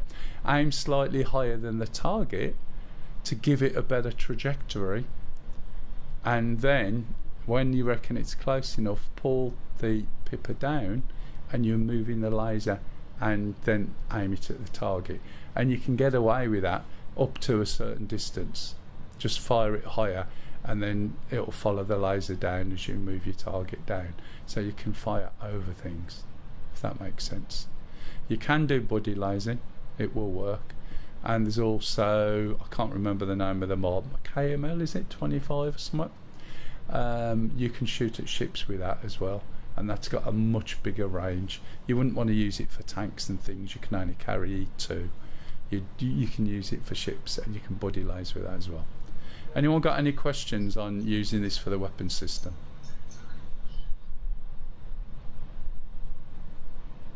Nope. Okay. So the other thing about this then, and as I mentioned, I have to switch this back on. When you're flying, no, I don't need that actually, thinking about it. When you're flying, switch the auto hover off, and don't forget this button. Excuse me. When you're flying and you're using the trimmer, which you should be, you hold it down, you maneuver, you point where you want, you let go of the trimmer. And the other thing you need to do, because of the way helicopters tend to work in DCS, you need to relax your grip on your joystick. Trimmer kicks in straight away, relax your grip on the joystick to center, otherwise you won't have any input at all. The other thing, excuse me,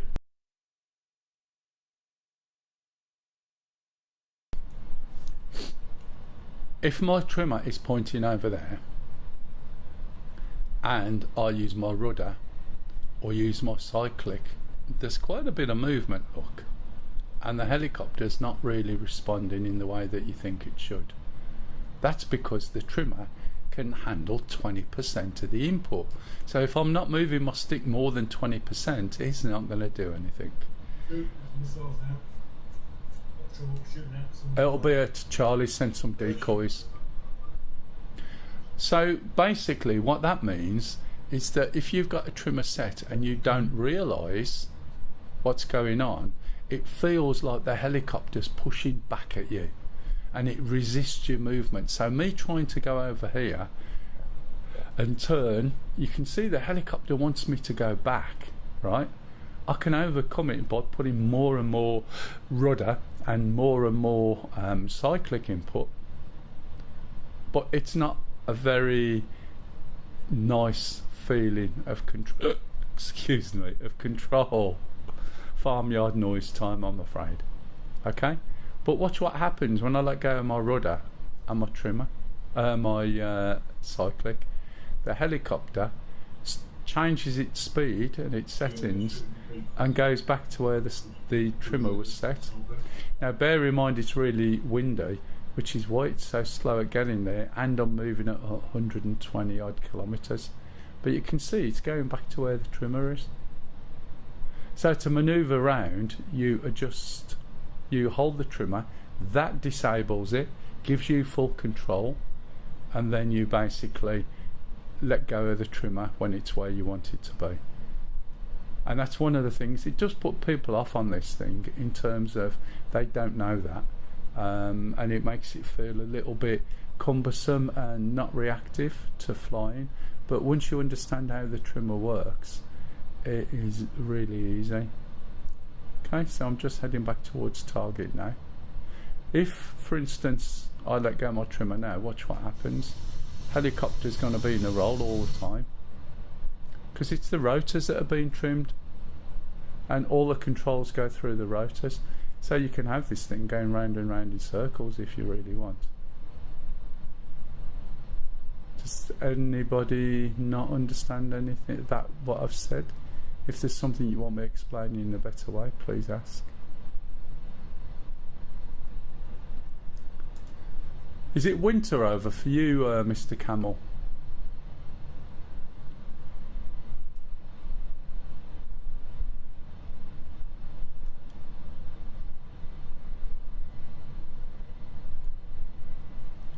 Right, so we're heading back off towards these targets. Sure is. I can't remember, are you stateside or Canada? I do apologise. I do realise that the difference is even more now than it used to be, and that was bad enough. New Zealand. New Zealand, oh excellent. That's even more wintry. So basically, what is it, 21 degrees? I did forget. And I imagine, what time is it over there coming up? Is it 10 o'clock, 11 o'clock at night?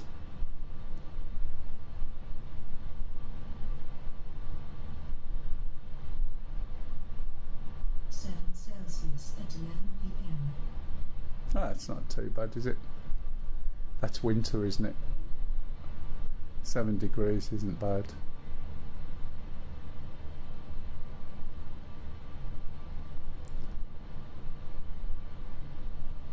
I think, what was it I got down to? I've waited in a bus for a bus early one morning released, and I think I can't remember what the temperature was. About 11, and I think I could manage that. I could tolerate 11 degrees without a coat on. It was 23 today, so room for winter.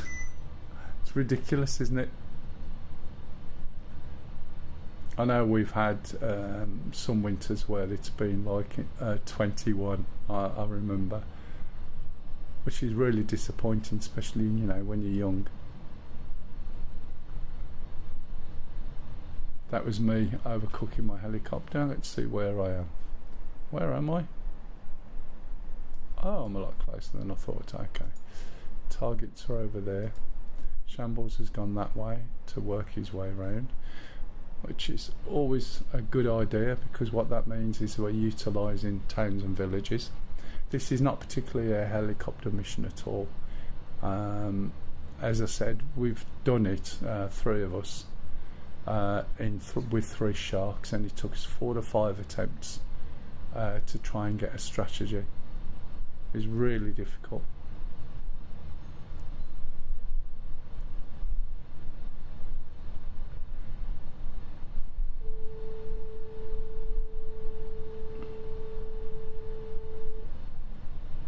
Can't remember why I was thinking you was Canada, but New Zealand's close enough.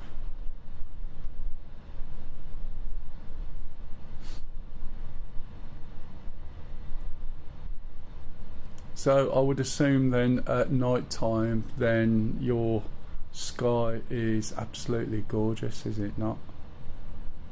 Gonna make you jealous here, Kev, I think. You can imagine what view of the stars he's got.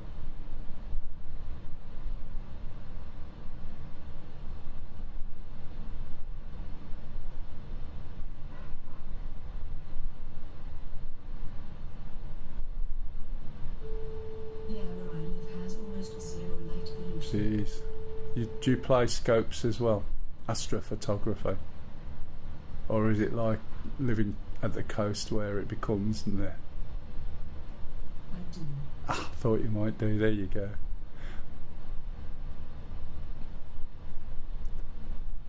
We've got a Discord, and feel free to post some pictures on there if you want.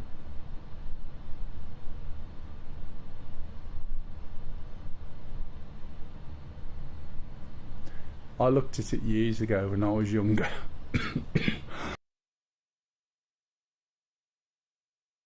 and set aside a budget, and it was relatively expensive at the time, but then other things popped up. Kev is well into it by a long way, and I succumbed, and I've done cheating mode because of the time. I don't want to spend the money, basically, so I've gone for oh, for God's sake, forgot what it's called. I haven't had a chance to use it really at the moment. Dwarf 3. I want to switch off all the AI and just see how good it actually is. It's just more the technology of it, do you know what I mean? And the tweaking. I have a C-Star S15. Ah, right, okay. Oh, right, so basically you've gone along the same route. Kev's all bigger things. But I stack all my own and process. Yeah, that's what I intend doing. I'm not relying on the all the automated stuff. It'll be good to compare, and I want to see the difference with the AI, what the AI is doing, because I laughed. I looked at it like, well, if it's got AI in it, it may as well just look at what it is you're taking a picture of and go and grab one off the internet and say, there you go. Do you know what I mean? What is it, Cyril you use it? Sorry, we're just nerding over slightly to some other topic of which I know little about, but I know a bit.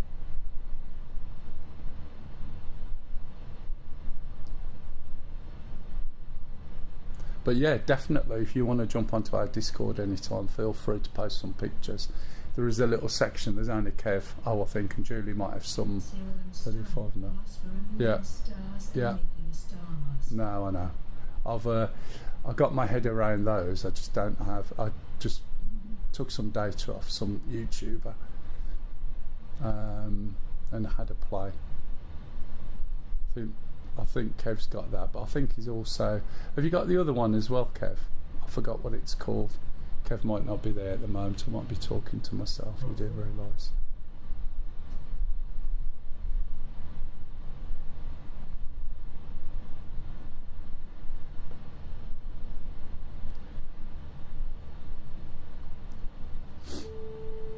You actually hit anything then, Shan? Oh. Yeah, it's what I used to find is I'd fire something and they'd be shooting at you while it was going, so you had to move. Kev said, did get 4 hours on M101 last night just to make sure everything's working okay since the move. Ah, that's the one, Pix Insight. Yeah, I thought you would. That was what I was trying to think about, but I couldn't remember the name. It'll be interesting, Camel, actually. If you want to do some info changes, and we can do some comparisons.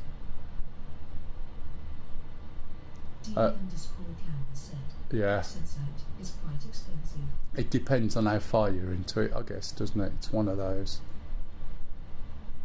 It's a bit like sort of playing DCS. Do you spend the money on getting a dedicated chair with all the fixings and fittings?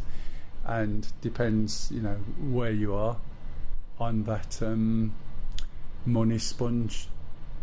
And it's like Kev uses the same, like. Everything in astrophotography is bloody expensive. What do you mean, astrophotography? I mean, the music side of it, the video editing side of it, the bloody DCS Star Citizen. Do you know what I mean? It's what money sink do you want to go down? And whilst, you know, I have an interest and always have done, it's not a money sink I would like to pursue at this point in time. Do you know what I mean?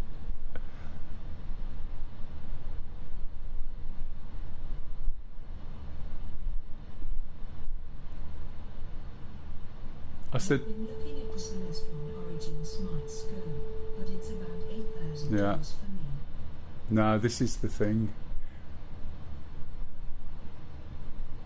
Yeah, it gets expensive, doesn't it? Don't get Kev started either, mate. Kev's got the, I think it's the, is it Zwo stuff? So it's the same make as your S50. But have a look. There's some, as I said, there's already some pictures. I think his equipment's on there as well. Not sure. Have you changed your equipment yet, Kev, or are you still with the same scopes?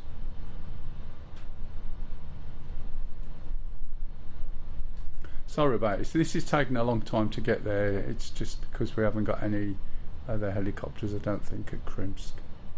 And getting here in helicopters is quite a trip. And I think I should have got some fuel. Yeah.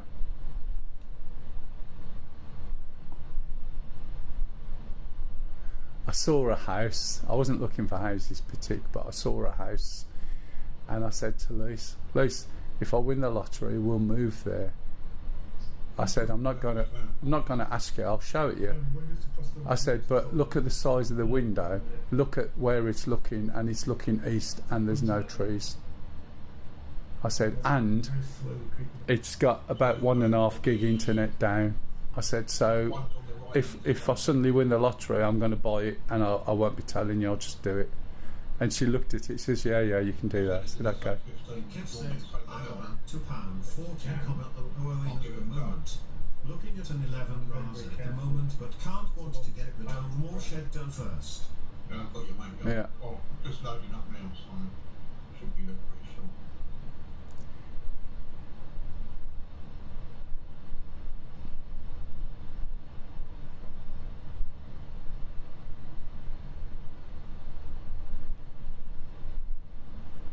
Helicopter's getting shaky. I should have refueled, you know. But never mind. You're getting close now, Mel. Yeah, I'm coming. Where are you, at the airbase, or you move forward? I'm on the water's edge, basically, slowly creeping up. Okay. I'm friends with a guy from the USA who's his own home observatory. Kev said, haha. Love the way my iPad puts random words in my sentences occasionally. Is that dome? Yeah, I have that problem with anything I use on text.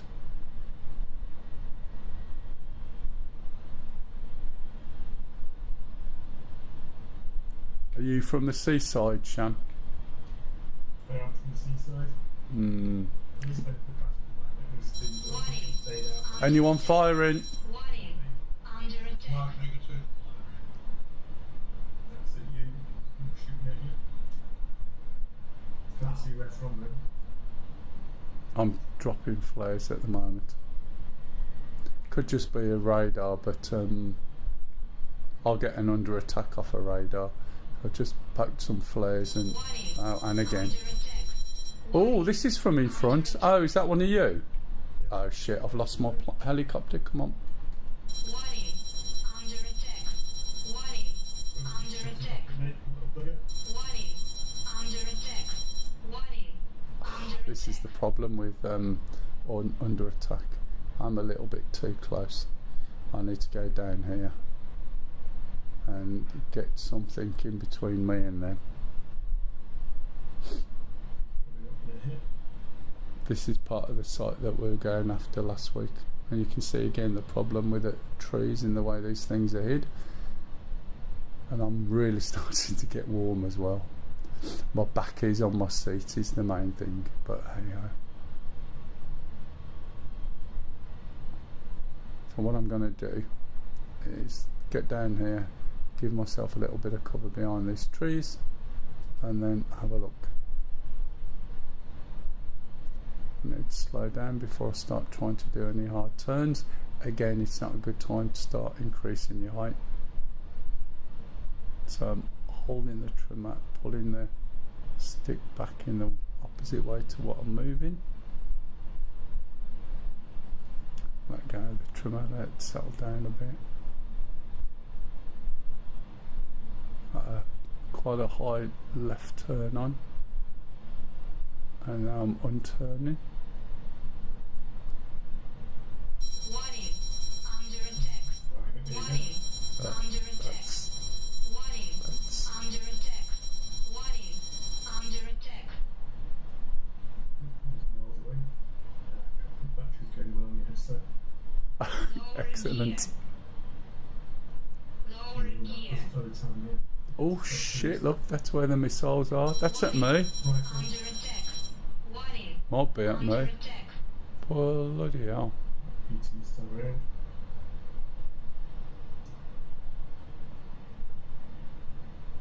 Lower gear. They shouldn't be able to track me this far, I would have thought. Something going on over there. Watch the trees.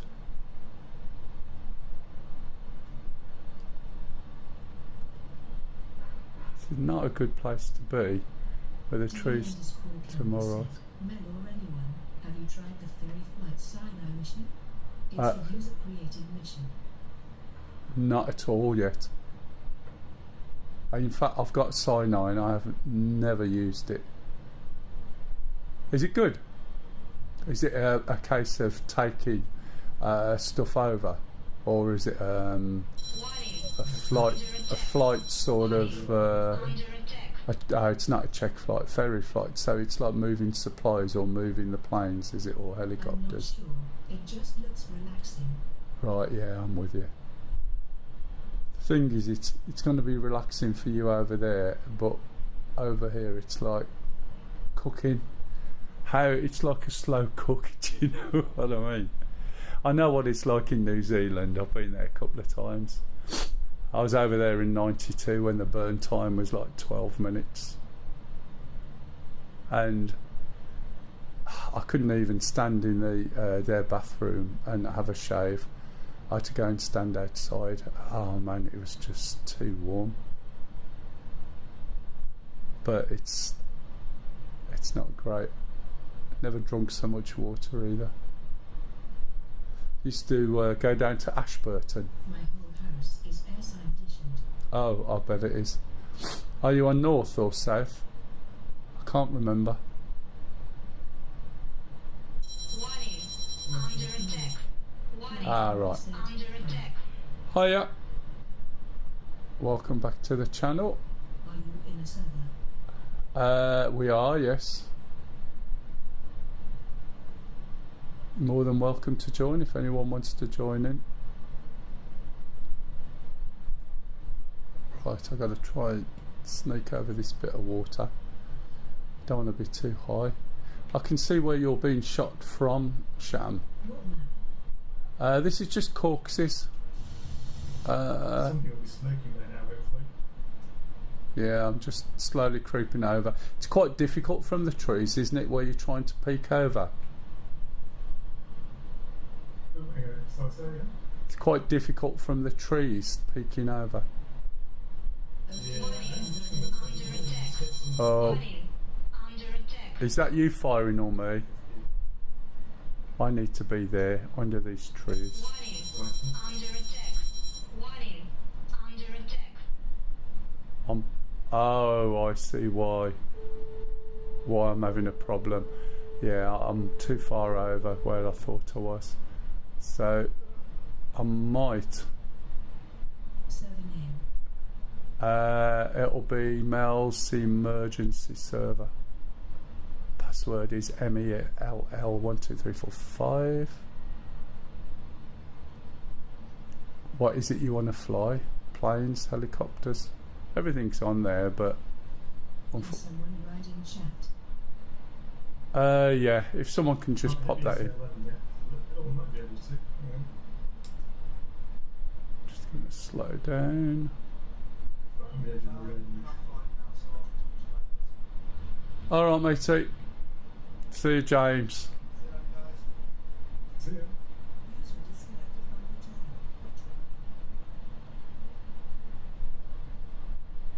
I want to slow down.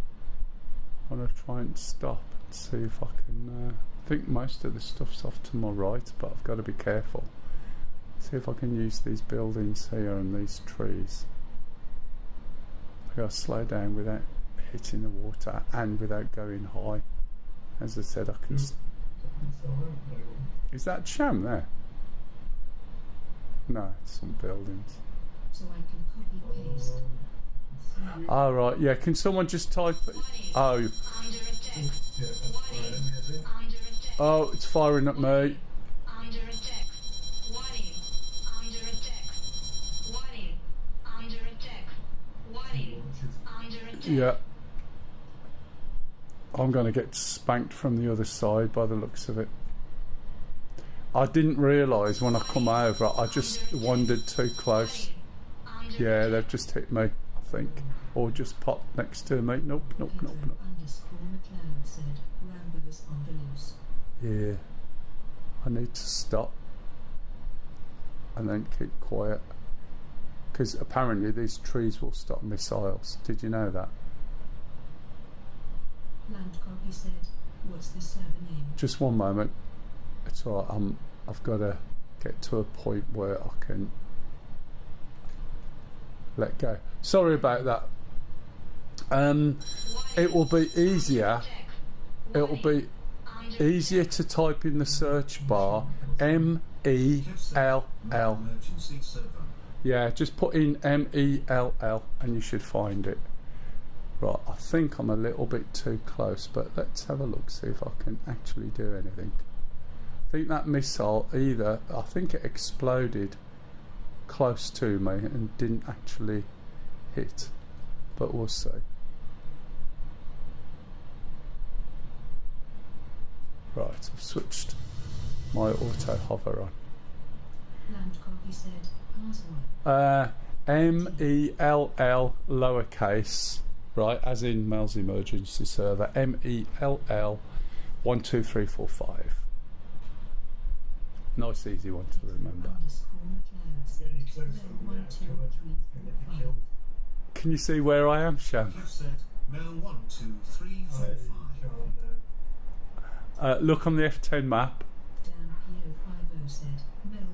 Hey Dan P, how are you? Yeah, I didn't realise.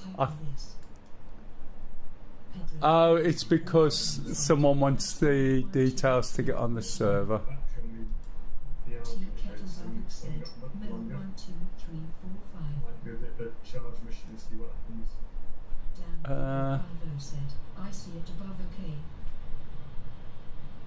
Yeah, okay, you're in. Okay.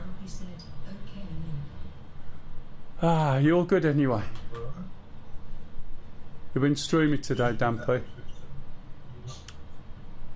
Right, now on this as well, I have got ridiculously close.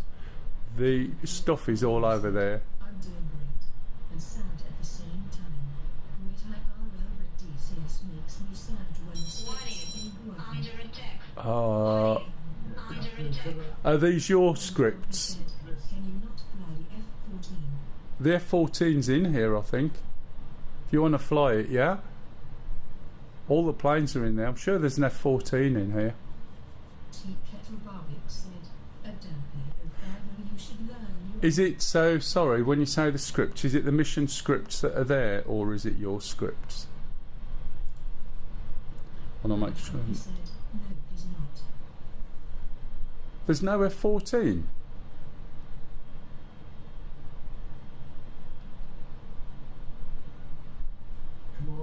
I'm pretty sure there is. I think the problem is they've got all sorts of dynamics on. Haven't yet been trying to fix my script, which basically makes active Right, yeah. come in with troops and vehicles front and center. This is one of the problems, Dampy, why I stopped. Many years ago, and I mean many years ago, I used to do loads of scripts, not scripts as such, but just missions, right? And then, yeah, I found that. Yeah, it's not brilliant, so I apologise for that. There should be one on there, but I was having issues with dynamic spawn.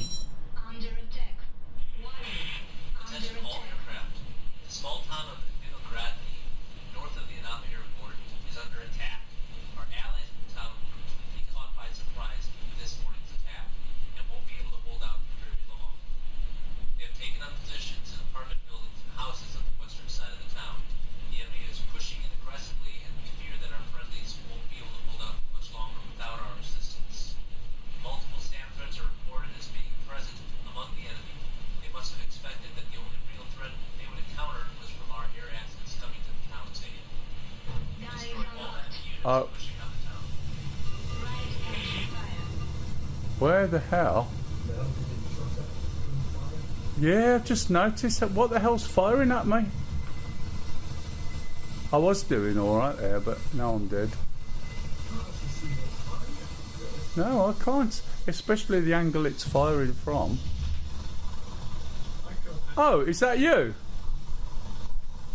Don't tell me you hit those wires. Oh, are you sure it was in that order? Because it's very nice and neatly landed on the railway lines. You're a shark.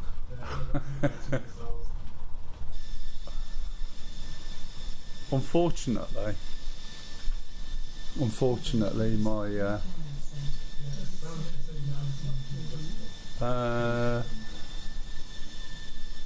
yeah, Zoo 23. There's a Zoo 23 somewhere. Right, the 15's gone. That's out your way now. It's actually doing its job. So Yeah. you can move right up towards them tanks, the Bradley and that. What you mean, the ones at the front? Yeah, Roger. You got like We got SA9 19s, 13s. We've still got SA8s. There's still quite a lot of stuff over there, to be honest. So if we're within range of those tanks, either the Zoo, which is one that just shot me, will shoot us, or you'll find those smaller SAMs or picks up from the back. yeah, the ones at the back won't touch you, but the ones at the front, there's nothing. The 15's gone from the front one, so you've got Right. Yeah, there's an SA11 at the back, matey, on the back group. I'm going to get there next. Are you doing thingamajigs? So, Sham, that's a bit of a bugger, isn't it? I might be back later. It's back on charge. I'm going to make a bacon sandwich. It was charged a little bit more. Yeah, no worries. What a bugger, but never mind. Let's have a look. I don't think there's anything at Krymsk. And I'm sure I put stuff at Krymsk because obviously it's a bit of a long it's a long flight. It doesn't tell me. Dynamic slots aren't there. Roll airfields. Ground. Let's see where these things are. These are the only ones. I think this is all gonna be at. Yeah, look. Where's that?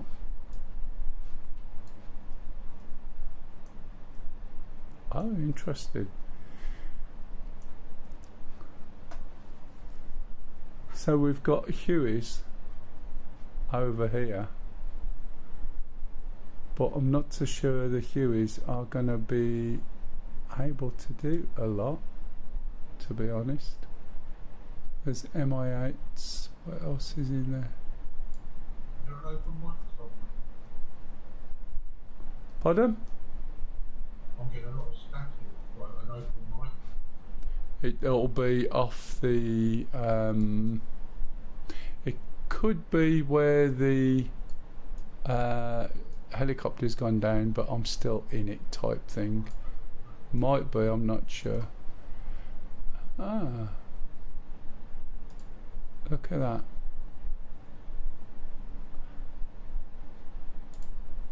May as well try that then, hey? I think that, if I'm right, if I can get into it, we'll see. There you go. So this is Nova. So Novorossiysk basically is this coastal area here, which is obviously a lot closer than this one, but not too far away from Krymsk base. So I don't, obviously Sham didn't know about that, and neither did I. But it's because it's not registering it as the place, because it's on a placed helipad. So I may as well use this, and one of the things I can do with it is explain or show how what I was talking about with the Shark and how that works, and compare that with this. And if you can get your head around the Shark, it makes flying this a lot easier. I haven't flown it for a while like the Shark, so you are going to have to bear with me, okay? Right, usually the first thing you want to be doing is looking down here and turning this light on. I'll put the batteries on first here. But this, when you come to set up your head alignment with your, I forget what the name of it is, the doodaddy thing, right? Then this is what you need to set it with. If this is turned down, which it is by default, you'll find that that won't allow you to see the concentric circles and allow you to align. So what I'm going to do is get this started. I'll explain it like before. So we're putting the APU on. I'm going to leave the catch up to try and remember. We can see on here the status. You can hear the APU starting up. I'm going to shut the door. One of the big moans I had when this come out, you see the way that door comes down? When it first come out, it used to come down and then open the handle. Okay, it doesn't make much, but if they're going to release it, you think the handle will be the right way round. I do get a little bit frustrated with the state of some of the modules, to be fair, where they come out in early access and then they're ready to fly properly in about 2-3 years time. I think is the F-18 been released now in full access yet? I think it has. F-16 hasn't, that's been out a long time. I rarely fly stuff that is on early release, but I have a soft spot for the Apache and the Chinook just because they're different challenges, so I don't mind so much. Right, we're going to switch the iHads off with I, and we've got the screens up. Before I start this, I need to nip to the loo, so I'm going to just switch over to probably Charlie. Is this Charlie? Yeah. And what I'll do is get rid of that so we can see. And if I switch my mic off, you should still hear him. Yeah, it should be loud enough. Alright, I'll be back in a minute. Just nip into the loo.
So that's not me, I'll just come back in. Just had to nip to the loo.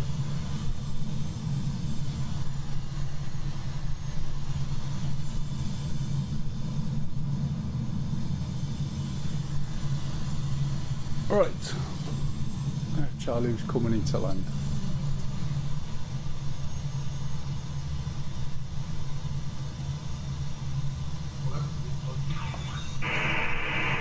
No, you got down all right. Right, I'm getting the static now, I know what you mean. Okay, right, sorry. So I've got the APU on, that's as far as I've got. Okay, so what I'm going to do now, he said, trying to remember, is start up the left engine. So the left engine we're going to start here, and then we're going to observe the numbers. Okay. So if we look here, we can see this number there, and then we're going to press the throttle forward. If I can make 2 o'clock 2 o'clock, the problem is it's just too bloody warm, mate, and you can imagine the computer's warming everything up. Land copy said, what's your in-game name? In-game name is Mel. Mel1234 probably. Why am I beeping? I will try and give the headset another go.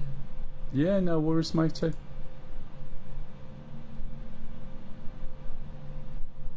Right, so you see this oil pressure temperature, so we're waiting for that to drop down below 70. We've got one engine running at the moment. It's alright, I'm looking in the wrong place there. Where's my helicopter? There it is. This is because I've been moving the cameras around. So we've got a lot of room there behind me. Okay, so this engine's up and oil pressure's down. So I'm going to start the right hand engine. Once you've started the first one, you see that the buttons are obscured a little bit, so just be aware. Just press and hold it forward a couple of seconds, wait for that, and I should be able to show you from here. Press the button and you see the throttle move forward. Not sure why I'm being beeped at. If they've added anything into this, then I'm going to have an issue, but we'll see. So again, we're waiting for this to get down to about 70, and then we'll put on the full throttle, and then I'll go through the rest of it, from what I remember, to be honest.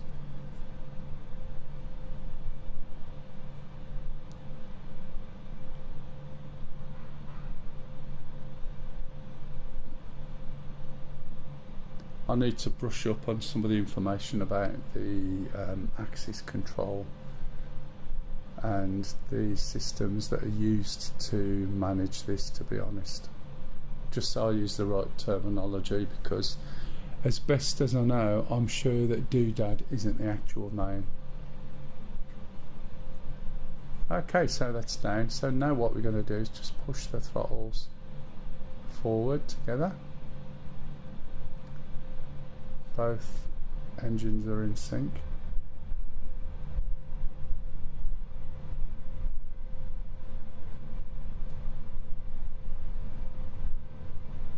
What's going on about its fuel transfer? Okay. Right, okay. So there's a few things we're going to do then. We'll put ASC, which is going to give us warnings. So we're going to switch on the RLWR. I've got to try and remember these things. I'm going to turn this down because that's always a little bit too bright and you can't read the numbers and things, especially if you're me. We're going to go TSD and show. We want to see where the CPG Copilot gunner cursor is looking, and that's in our normal mode. So if I click on threat show, we can now also put on threats and targets. Okay, I am rapidly trying to remember some of these things. I don't know if we got any weapons on by default. Doesn't look like we have.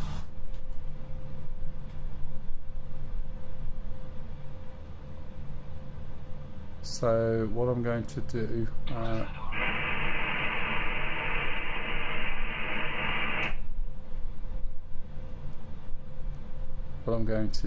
is let's put all the squelches on the radios. Turn these up for now. That's how it goes. Right, so let's go over to here.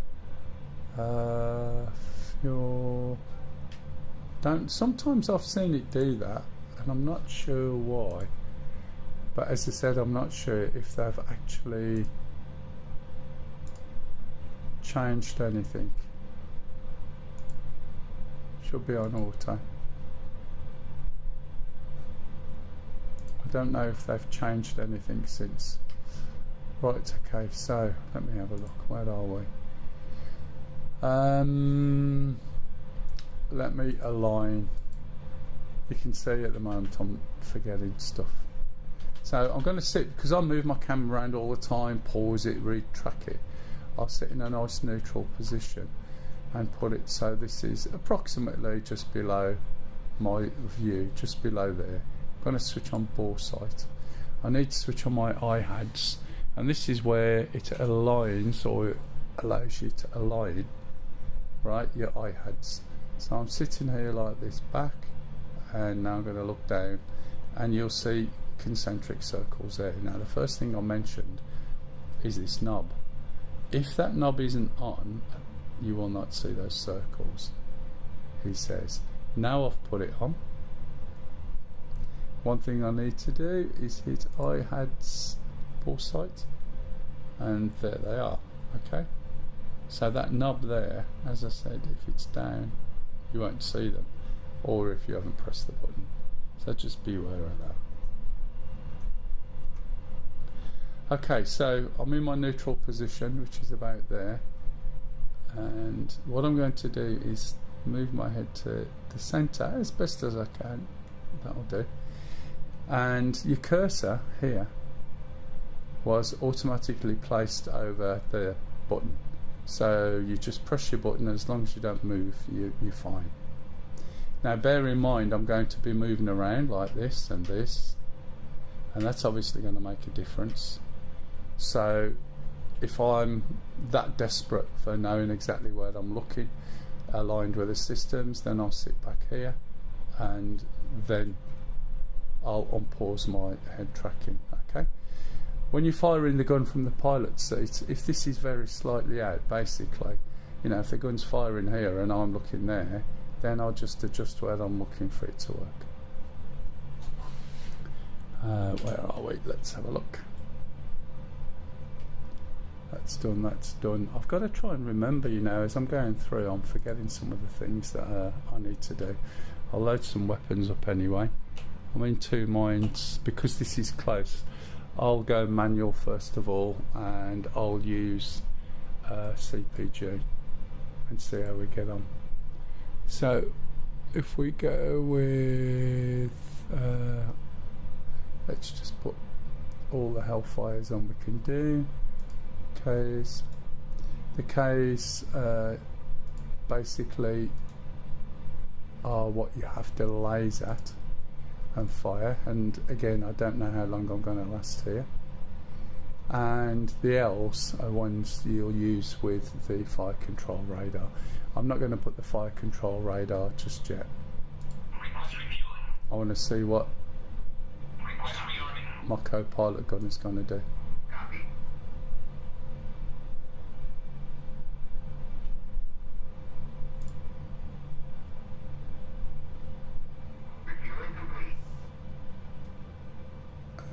Okay, so it's doing the weapons now. Should see all the weapons appear.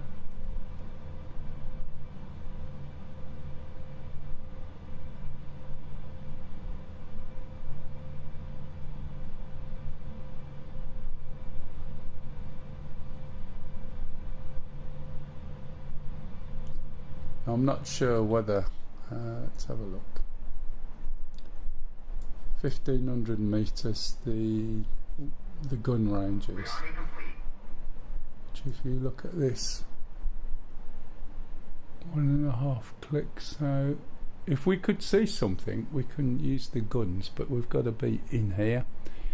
And the trouble is, which is what I was explaining before with this particular mission, is when you're in here, you're looking at this stuff, and by the time you look at that, you are getting absolutely spanked. Right, so I'll try with the helicopter as it is at the moment, and then after that what I'll do is I'll jump in with an FCR, and I'll FCR from further away. We've got an 8,000 meter range, which 3 mile is 5,000 meters, so we may even be able to pick up all of these targets right from over here. We can use a building here to pop up and pop down, get it to select the targets, and whilst I think it would do it, the problem is where's the fun in that? Do you know what I mean? I think the FCR's a really good bit of kit, but it's like BVR on some of the planes. If you're not up close and personal, you know, where's the satisfaction, if that makes sense. Right, we should be fully loaded, which we are. Being as I'm using my co-pilot, I'm going to have that on TADS. I'm going to go into weapons and use my acquisition target as the gunner's helmet sight. Let's go back here to TADS so I can see what the gunner's doing. If I put this back on, this is me remembering as I go. You see the way this cross normally by default is in the middle of this diamond. This diamond is front looking where you're going, right? And normally this is in the middle, and that's because it's set to fixed. We see it's now set to the pilot's helmet mounted device, so this should be where the pilot's looking. Going to pop this on, let it do its test. Feel there's something I'm missing here drastically, but we'll see.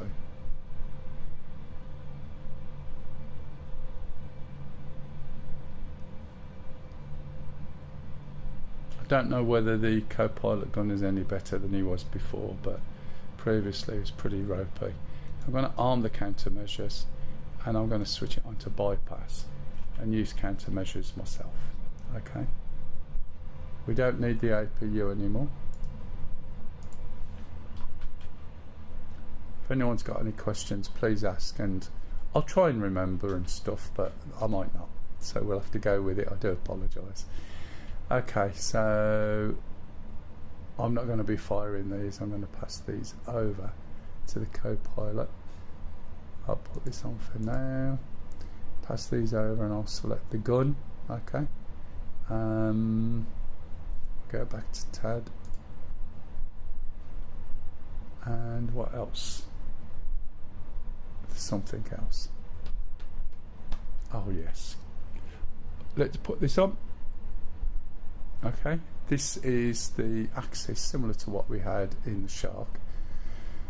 There's a couple of little differences in as much as the fact that you are trimming, and the same again as the Shark, you're trimming, well, should I say, you're trimming the rudder. So when you trim something in this and use the trimmer, you're not just trimming the cyclic, you're trimming the rudder as well. Okay. That sounds like you're coming through a webcam there. I'm not sure, Charlie. Not as clear as usual. Right, APU's off, that's off, that's off. Let's take off and see how we get on, and then I'll explain.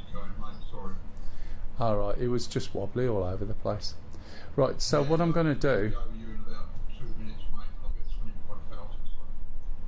Alright, I'm going to push my stick to the left, and I'm going to also rudder slightly left.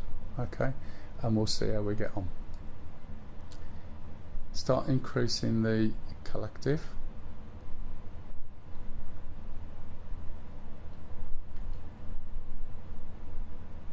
Push this slightly left.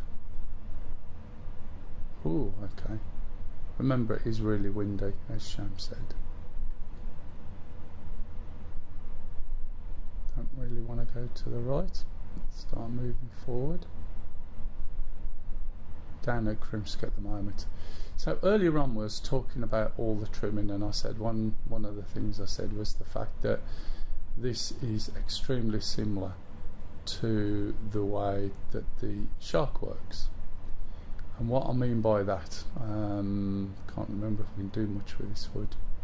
If we look, if you see the controls on the left, I'm going to hold down my trimming button, kind of press it forward, okay, and I'm going to let go, and then I'm going to center my stick. I'm going to just drop my collective a little bit,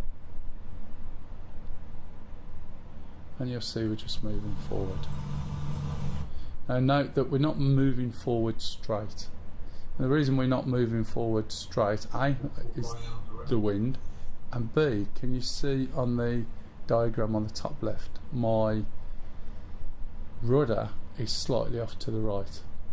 Now I can move my rudder still, look, just as I can with a shark, but it's not quite as bad as the, let's put this on, and let's just put that on, get rid of that. It's not quite as bad as the shark in terms of it doesn't manage 20%. It's a really low number. As I said, I believe it's something like 4% or so on the axis and about 6 on pitch. So I can let go and it will go back to it. If I want to hover in this, we've got something else as well. We've got an attitude hold. So if I use my attitude hold and move my hat to the left, you'll see this gets boxed. And think of attitude as the stance. You can also see other boxes that appear. I can also hold, right, the altitude with an altitude hold, and when I move this hat to the right, it will try and box that, and it boxes it with this little box. If it can't hold it, you'll hear a little beep where it can't hold it, and we'll see flashing, okay, because the height is bobbling around, possibly because of the wind. Now the other thing is, the way the attitude hold works is when you're going more than 40, right, they're flashing now because I've cancelled them. When you're going more than 40, it will hold your attitude.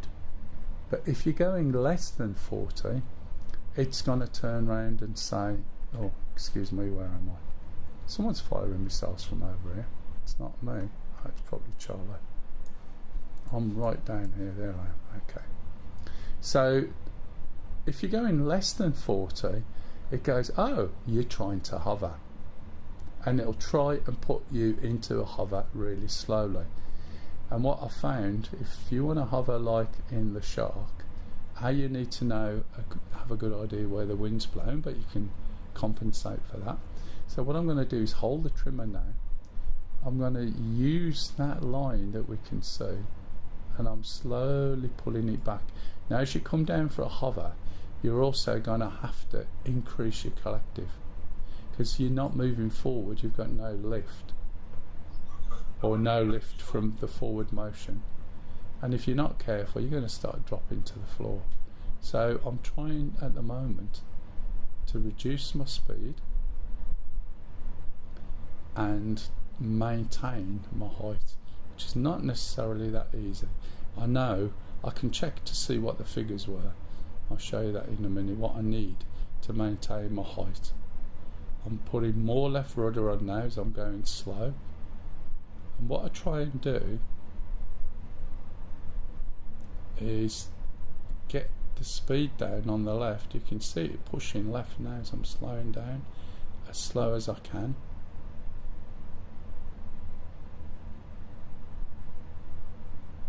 Can do a bit better than that. Well, I'm going backwards now. 22 is not good. I forget, you know, I shouldn't really be doing this in this wind, although I find that sometimes it's easier when you've got a bit of wind than when you haven't got any wind. Oh, it's boxed already. I don't want it boxed. Shut your eye. So again, it's because I'm pushing slightly left on the oh, I'm going to lose this if I'm not careful. Let me just get this back.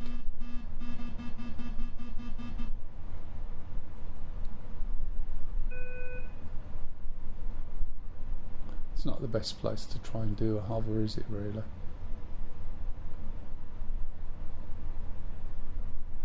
And I don't recognise that one beep either. I mean that loud beep, there's the numbers. Slowing it down, slowing it down, slowing it down. Now I'm going to put the attitude hold on. Oh, right, obviously I'm not going slow anymore. And I'm going to put the altitude hold on. Land copy said, 1 fly 4 mouths 4 hits. One what? Oh, 1 fly 4 most 4 hits. That's alright, isn't it? What you're shooting and what you're flying.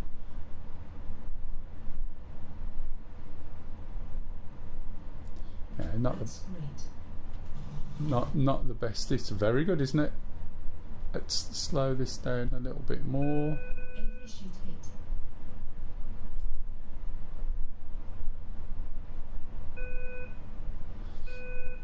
Might have to get over the hill. Hills and helicopters are not great. It's really good, yeah. What was you flying? Right, I'm holding the trimmer again, trying to get this down. And I think it might be really difficult in this wind.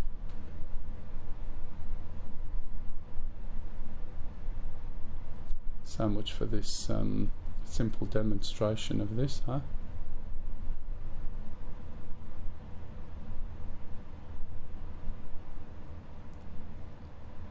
It's rather undulating.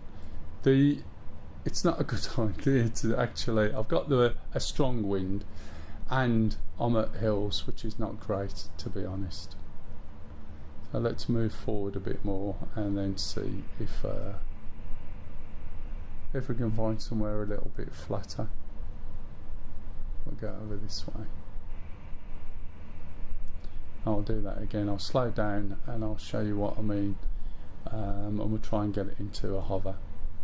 You can hover it as stable as the Shark. I haven't set a course, so let's do RTE, DIR. I was in the F-16-6 maps. I shoot 4 and I hit 4. Oh right, okay. Yeah, that will be good. That's good. Right, so we need to be going over there. That's where my target area is. Let's try and get away from this slope here.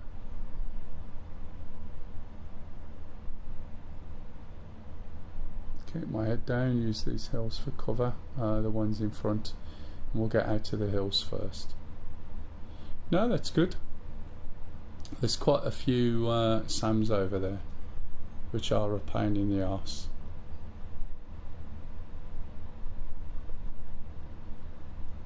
As we start moving, we start inducing lift, and you can see the torque reducing.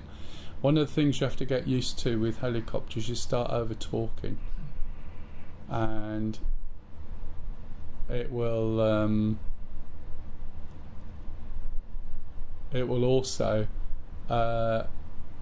also basically lower the RPM when you over torque. Alright, no worries, matey. And the thing is with that is that when you lower the RPM, then the rotor doesn't turn as much as you expect it to turn. You lose tail effectiveness and you'll start to drop. Okay? So the common thing to do is to increase your collective, which then has a bigger demand, which reduces the RPM more and you drop faster. So you've got to basically flatten your blade and push your cyclic in a direction to get some movement going. And it's really quite difficult to do if you low down and if you don't realise what's happening. So you need to keep an eye on that. They've tweaked the Apache a lot since when it first come out, and it was one of the biggest issues you saw people have, is over torquing, and it just decided to slow down or reduce the RPM, etc, etc, and people just drop out of the sky. It still happens now, so you need to pay attention to the warnings and understand what's happening. Right, let's find a somewhat a slightly flatter area of ground to try and do what I was doing before. So I'll start slowing down. We've still got some level of cover because we've got those hills above us, assuming I'm going in the right direction, which I think I am. Again, you can, just slow this down by turning across the direction of travel. The trouble is I'm got a lot of weight on me, so I've got all those missiles. Let's slow down first.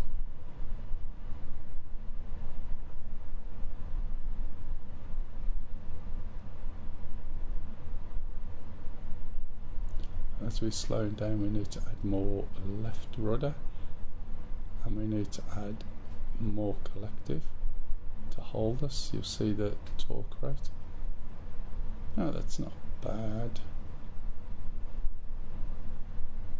So I'm adding more collective. Need more even now. It's because I'm so heavy is the problem.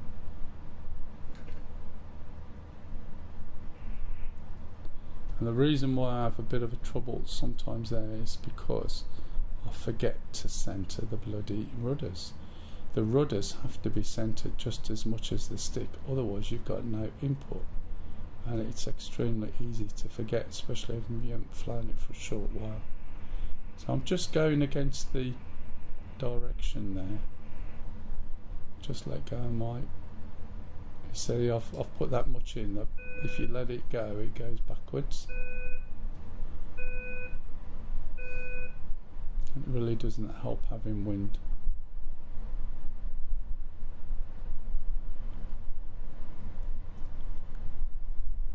Let's see if that does it.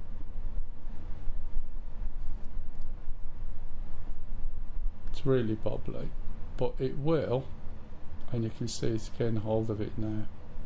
Slow it down, and that's showing us, I believe, once we've stopped showing the wind speed, I believe. But we can get into a position.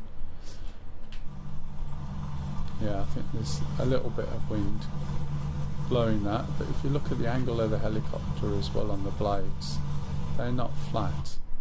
That's compensating or trying to balance for the slope, the wind and everything else. It's got a right old wiggle on, hasn't it? Let's see if we can help it by moving it forward a little bit.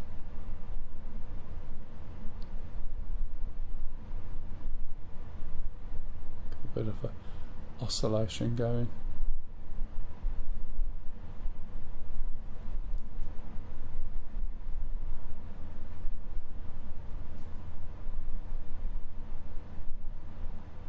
I'm just pushing forward gently on my stick and then just trimming it again to try and help it.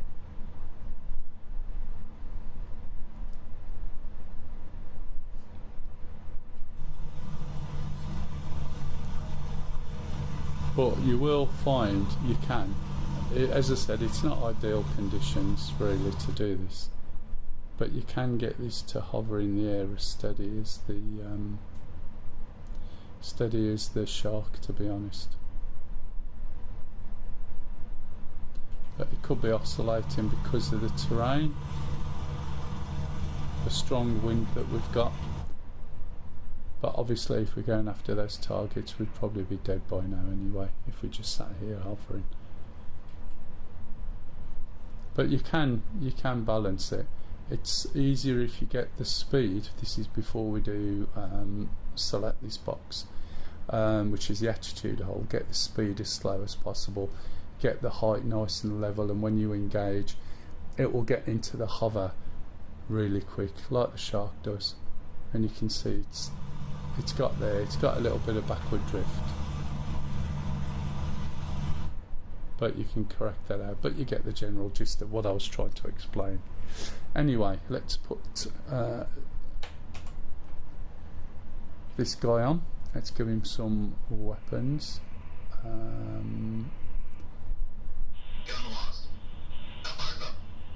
Okay. We're also going to give him the choice of shooting when he sees something. And that's about it. Right, now let's see if this bit's working. Wait one moment. Yep. Roger. Empty slave.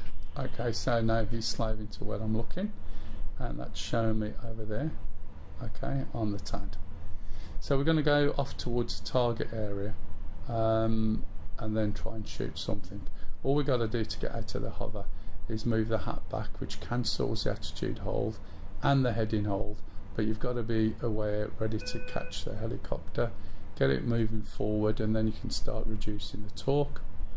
I hope this is right, especially if Mr. Camel's on. I'm sure he'll tell me off. And to be honest, I'm trying to remember some of this as I'm going along as well, to be fair. I think this is the direction we're going in. We're not too far away from Anapa. We just cut through over the hills, especially if I'm going in the right direction, which I seem to be.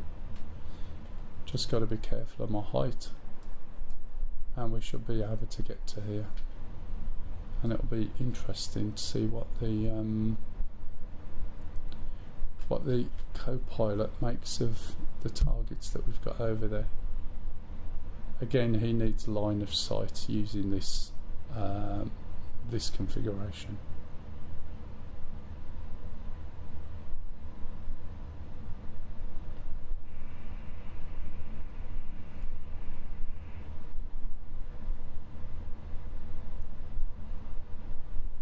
When you look out and you're travelling along, there's a little, I'm not sure where it is at the moment. There it is. See that little pipper thing? That's the direction we're going. So we're pointing over there, but the tail and the heading, they're not far off, they're not aligned. So we can actually, stop that here, we can actually adjust for that. Try and bring that more in alignment. Now bear in mind we've got this wind as well.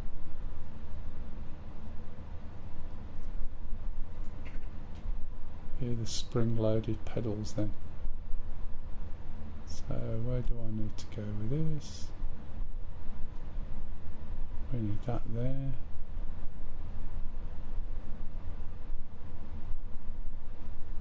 It is really windy. I use the wind in the Huey, especially when you're learning how to hover. It's a little bit easier with the wind if you know where the wind is. It's not quite as susceptible to some of the issues you get with this or the Shark. Doesn't weather vane quite so much, and you haven't got your rudders tied to any sort of trimming system.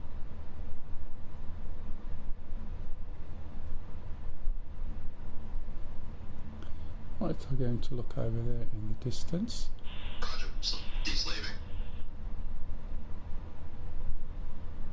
He's unlikely to find anything yet.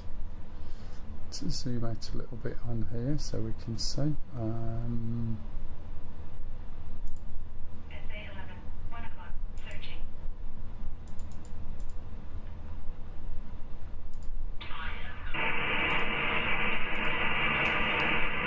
Somebody's radio. Sounds like someone's transmitting. No mine. What, you flying? I'm in the 18. Let's see if I can remember what I'm doing. I know, it's always a bugger. How long's it been?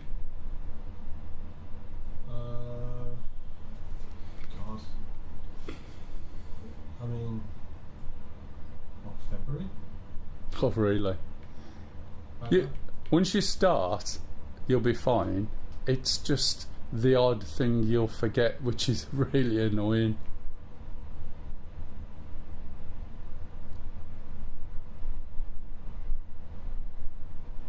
Trying to get quite low. Yeah, I'm just going to do little loops.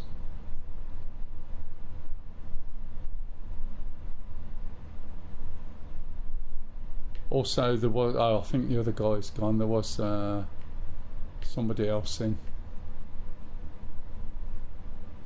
I think Charlie's still in, aren't you, Charlie? Yeah, I'm still in, mate.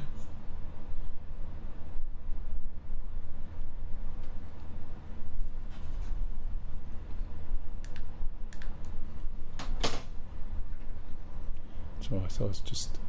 My monitor is a TV/monitor, and I haven't switched off the...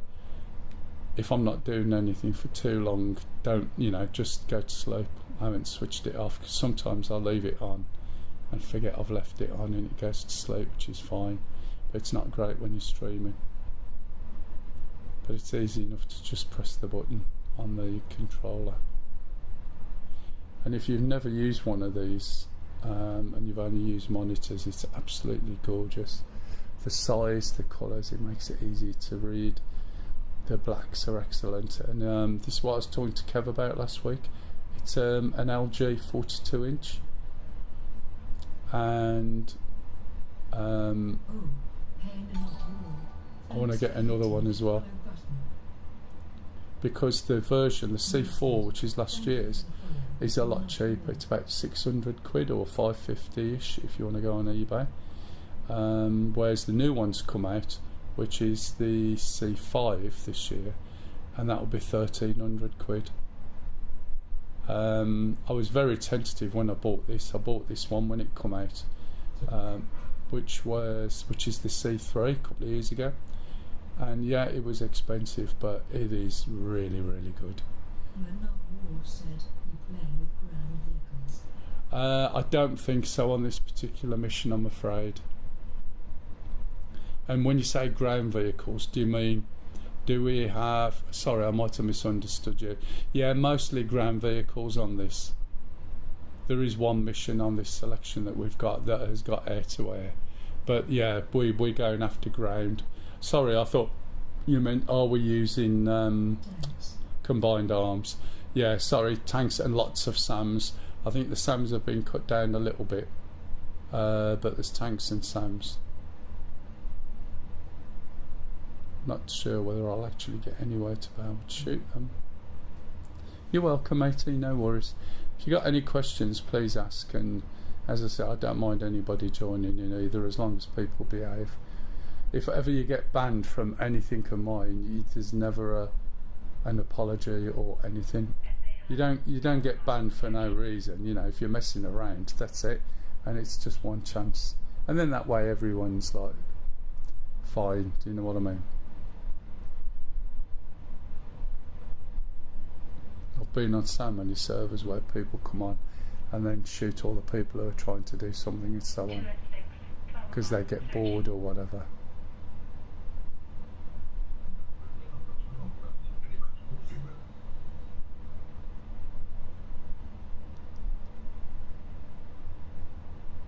Am I suddenly going the wrong way or not? No. See what's happened. Don't think I got the right waypoint selected. In fact, I might not have got that far. Let's have a look.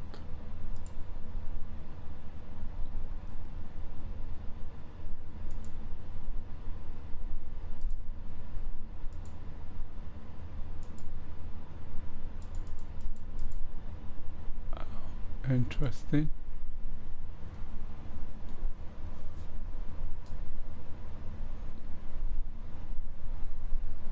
I hope this is a napper. Yes, it is. There's no waypoints on here. The waypoints are not matched up.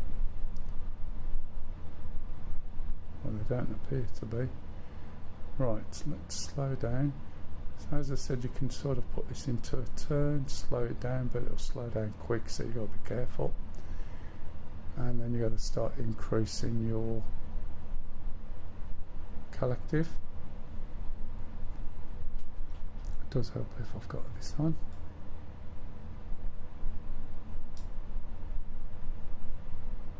So I'll stop over here and we'll have a look, see where we are in terms of the targets. I think they're in a town up that way.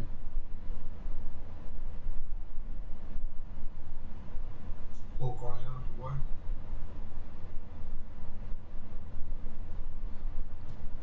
So I'm slowing it down, pulling the stick back or just leaning on it more than anything, giving it some more left rudder. Just let go of the trimmer so I can reset the pedals. 19, Charlie. Yeah, roger, mate, yeah. Slowing it down as much as I can.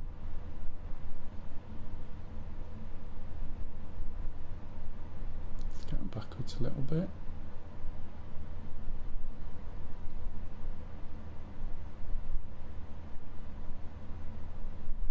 Yeah, don't drop any lower.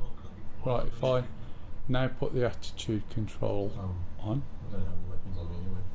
and I should be able to put the I see you. altitude control on. I'm a 19 power On side, 30. pretty much bit.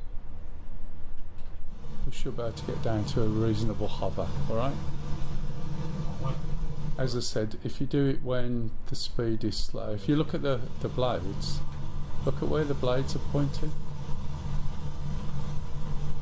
And that's because if we find any wind, can you see any wind? Any smoke even? That's because of the wind, so the blades are pointing to counter it. And yet we're sitting here and we are sitting really quite stable. Like I said, we would be with the. Oh look, whose is that? Though, see, we found a BMP. Where's that BMP? And is it? Oh God, is it over at?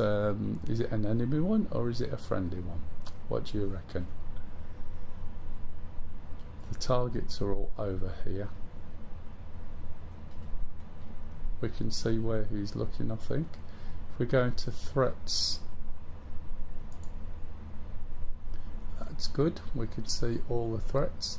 Is he seen a BMP over there? Where I pointed to? Or a friendly one, what do you reckon? Oh shit. Anyone firing? Nothing. You got 4 missiles. To me? And Charlie's. Right, okay. I was going to say I got enough calls. I don't have any weapons on me. So, 1 o'clock, searching. so I think we're in with a bit of luck that might be. Can't tell.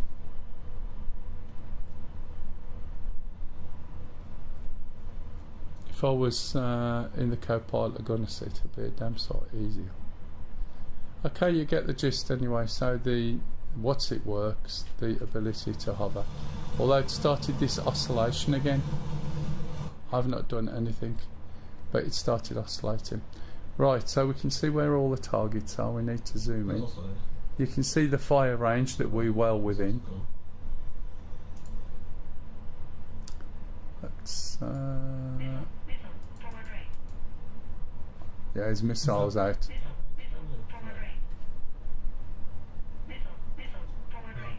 I hope they're not coming to me. I think they're going to the others. Right, so looking at the map then, we're currently sitting here, and ideally we want to sort of try and come along. We can either come back here. We've got an 8.5 range, which I think we're in. Shall we try and see what it does when I select that? Oh look, it is into the target. Get me close, out of range. Okay, no worries. So let's see if I can get in closer over those trees.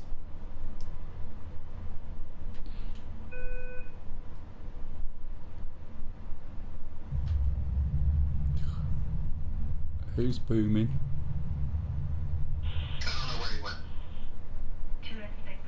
Right. So I was just close enough, I think. Oh no, just under.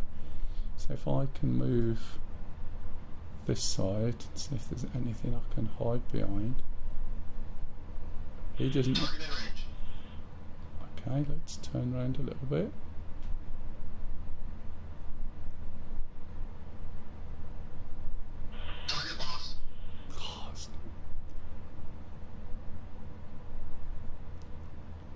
try and see. There we go. As long as the laser stays on the target, he should shoot it. Fixed wing, 10 o'clock, searching. Don't want to go too much higher than this.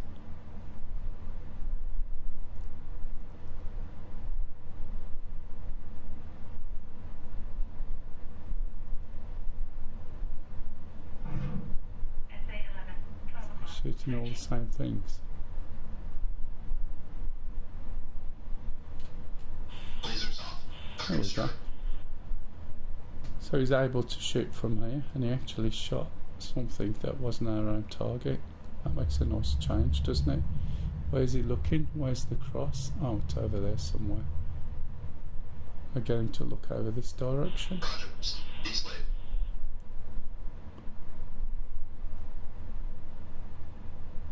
fixed wing. Got a slight drift left to right. There we go. Watchtower. There's a couple of urinals. Can't see the target. Oh. Watchtower we might be able to get. I'll just increase the height slightly. Blade in range. Telling him to take out the watchtower. Oh, that might be our watchtower. Let's not do that. Lasers off. I'm D-slaved. Oh, there we go. Look at that. Blade in range. Okay, I got a shot off at the SA-11. Fixed wing, 2 o'clock, searching. Might already be dead though. Let's follow the missile down, shall we? See what happens to it. Just hope we don't crash.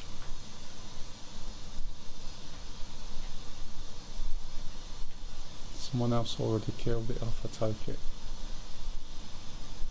Probably.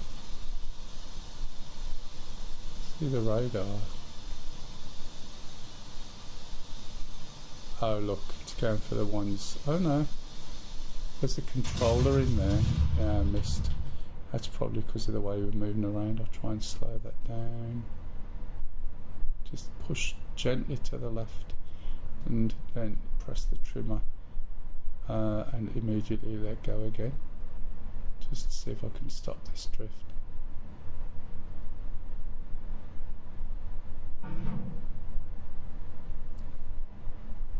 I take it he's going for the same thing. The trouble is if I drop below the tree line or anything, it's just gonna miss the target. Where's that going for?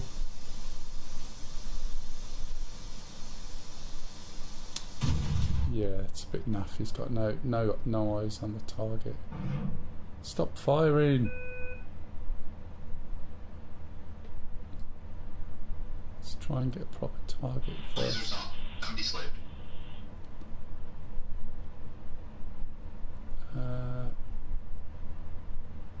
Blazing. Should fire, which should be high enough. You can see over there. Zoom in a little bit. I think someone else is taking all that stuff out. And I'm turning away from the target as well, look. I haven't trimmed this in. Let's see where he's looking over there.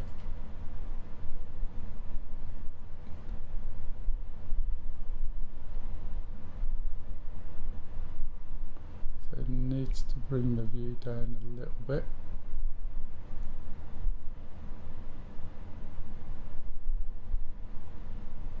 Lasers off. D-slaved. Now there's a lot of stuff already gone. Oh, this base isn't even ours. Pardon? This base isn't even ours. Oh, where you're trying to launch? Go from? The base of Europe. Oh. Oh, no, that's a napper, mate. Quick, give the nearest one, Jan. Yeah, Krimsky's just inland. Thank you for the support and months of subscribing. Hello, Platty. How the devil are you, matey? Thank you for the sub. Thank you for the Dear One resub. Platty trying flying. The support for 68 months is really appreciated.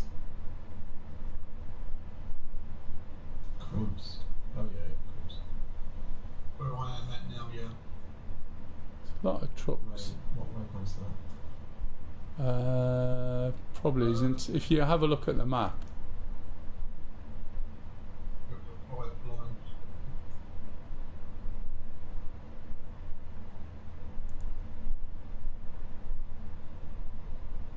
Okay, fair enough. Laser on.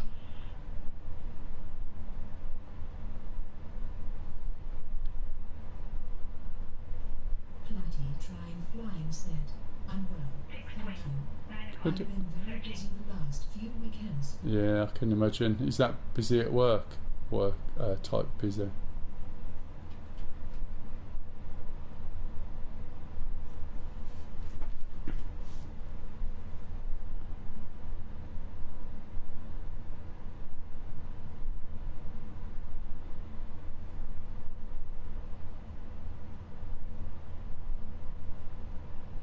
Lasers off. Be slave. Oops. No, family stuff after a week at work. Ah, well, it's fair enough. And slave. Yeah, Be it's slave. not great after being away, is it? Charlie. Yeah, I'm on the Oh, that side. laser I don't again. worry so much. I'm not taking off all that being just reloadable. Blazing. So Lasers off. landed in a while, so Just get to the right hand side if you possible. I'll be getting up in a minute. And slave. Be slave. Just rearm and refueling. gotcha. Get me closer. We're out of range. What range are we? Ah, Jesus, just a little bit. Okay, drifting backwards more than I thought.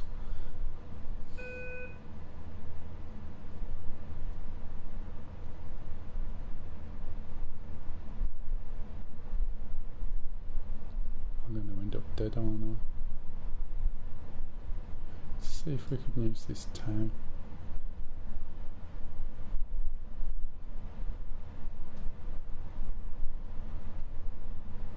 How is work, by the way? Apart from the fact he's spending all week there.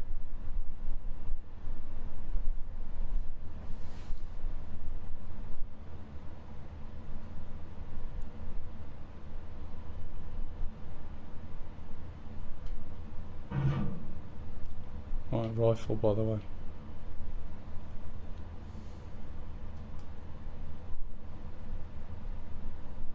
To the airport. Blazing. Don't fire again. Really high now, aren't we? Should be able to shoot anything. It should be able to shoot us as well. I suspect when they've reloaded the missiles, I'll get shot.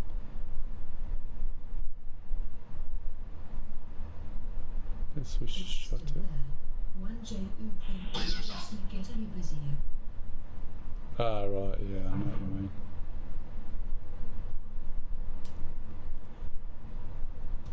So the workflow is just the same no matter what. Blazing.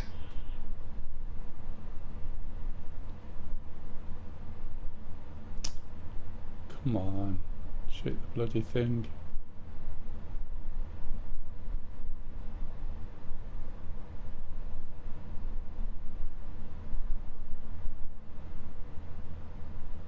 Lasers off. Slaving. Be slaved.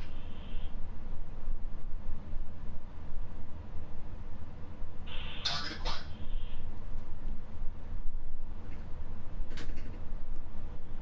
Shouldn't be facing this way, but never mind.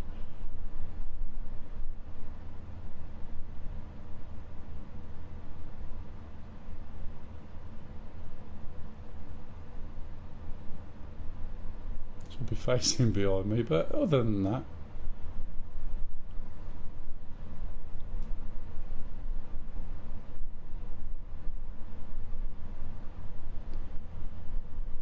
Kids okay? Everybody okay? Platty?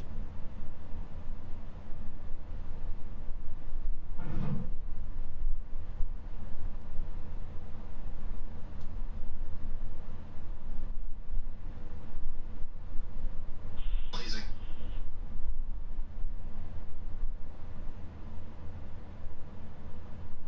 I'm just just behind you, Charlie. One sec. No problem, man.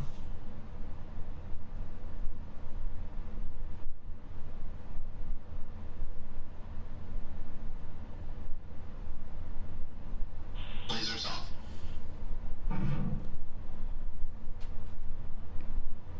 See where we're going. Look, it's that little collection, I think. Laser on. Hopefully it's not just shooting dead things. Just don't want to drift too far back, otherwise it'll drift out of range. There's also a load of stuff down here, just this side of the buildings. Lasers off. And slave. I'm deslaved.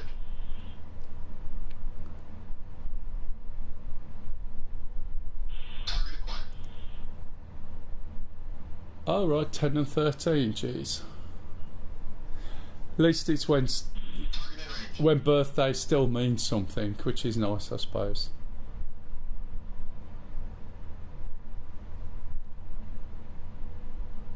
I want to be a little bit closer than those targets. I want these ones. Lasers off. Roger. Deslave. Right, oh yeah, My 64th is between theirs. 64, catching me up. Get me closer. We're out of range. We're out of range, we drifted back that much. Oh man. 64, sorry. You'll be catching Lisa up then.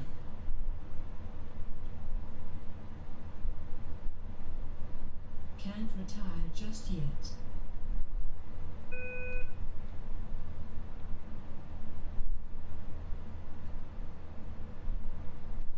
It's quite a good standoff with some of these Urals things.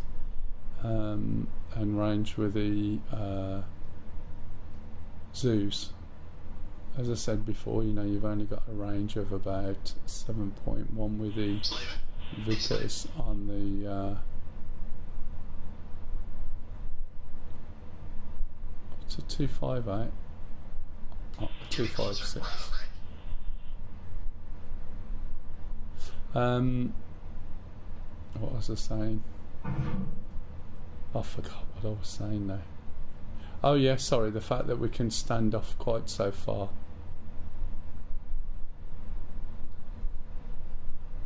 Laser on. I'd rather be in the co-pilot gunner seat, to be honest.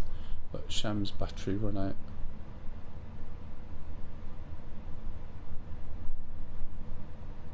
How long we got left? 4 seconds. Lasers off. Good effects. Good effects. Slaving. Deslaving.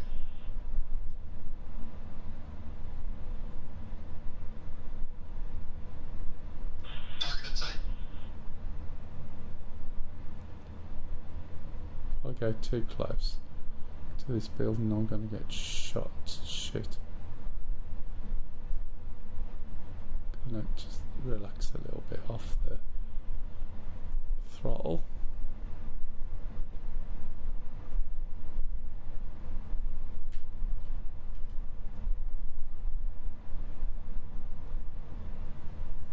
Oh, rifles, by the way, I'm sorry my guy keeps firing them automatically and I forget.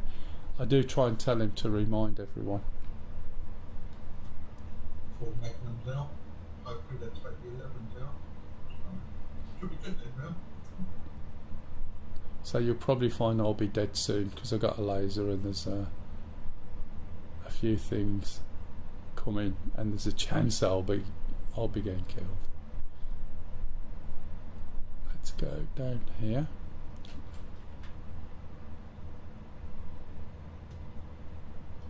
Roger. I'm deslaved. Target in sight. That's just a truck. Oh, I didn't want to do that.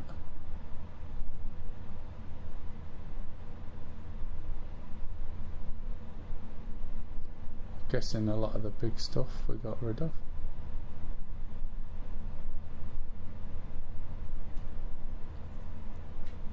How many missiles have I got left?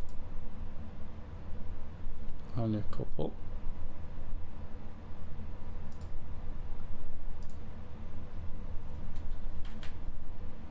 Right, I need to change position.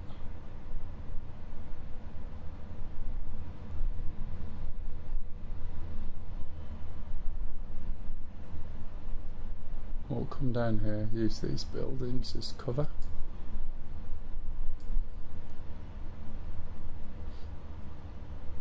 And we can switch to guns then perhaps.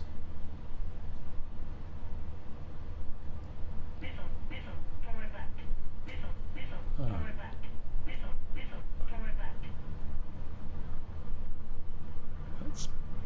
That's people not firing at me. That's the missiles coming in from Charlie. But I still suspect I might get hit.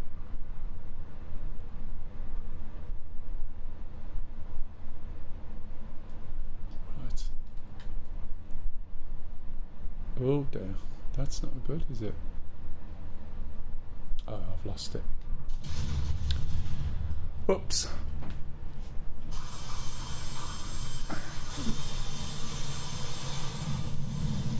Anyway, generally you get the gist. It basically will fly really, really well. Not in this wind, I must admit. The hover is as good as the Shark. Not quite the flexibility on movement. It will drop out a lot easier. But this wind is absolutely awful. As I said, I use it for some things, but I didn't realise how bad it was on Apaches because I haven't flown them for a while.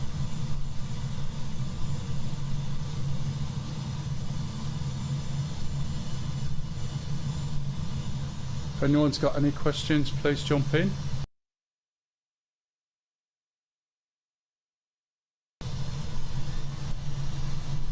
I normally finish at 2, but I think now's probably reasonable enough on account of it's so bloody hot here. I'm not sure how hot it is at the moment. I'll have a look. 27 in the room I'm in. So I'm slowly getting roasted by the computer. Effectively. It's looking like most of the SAMs are gone from there.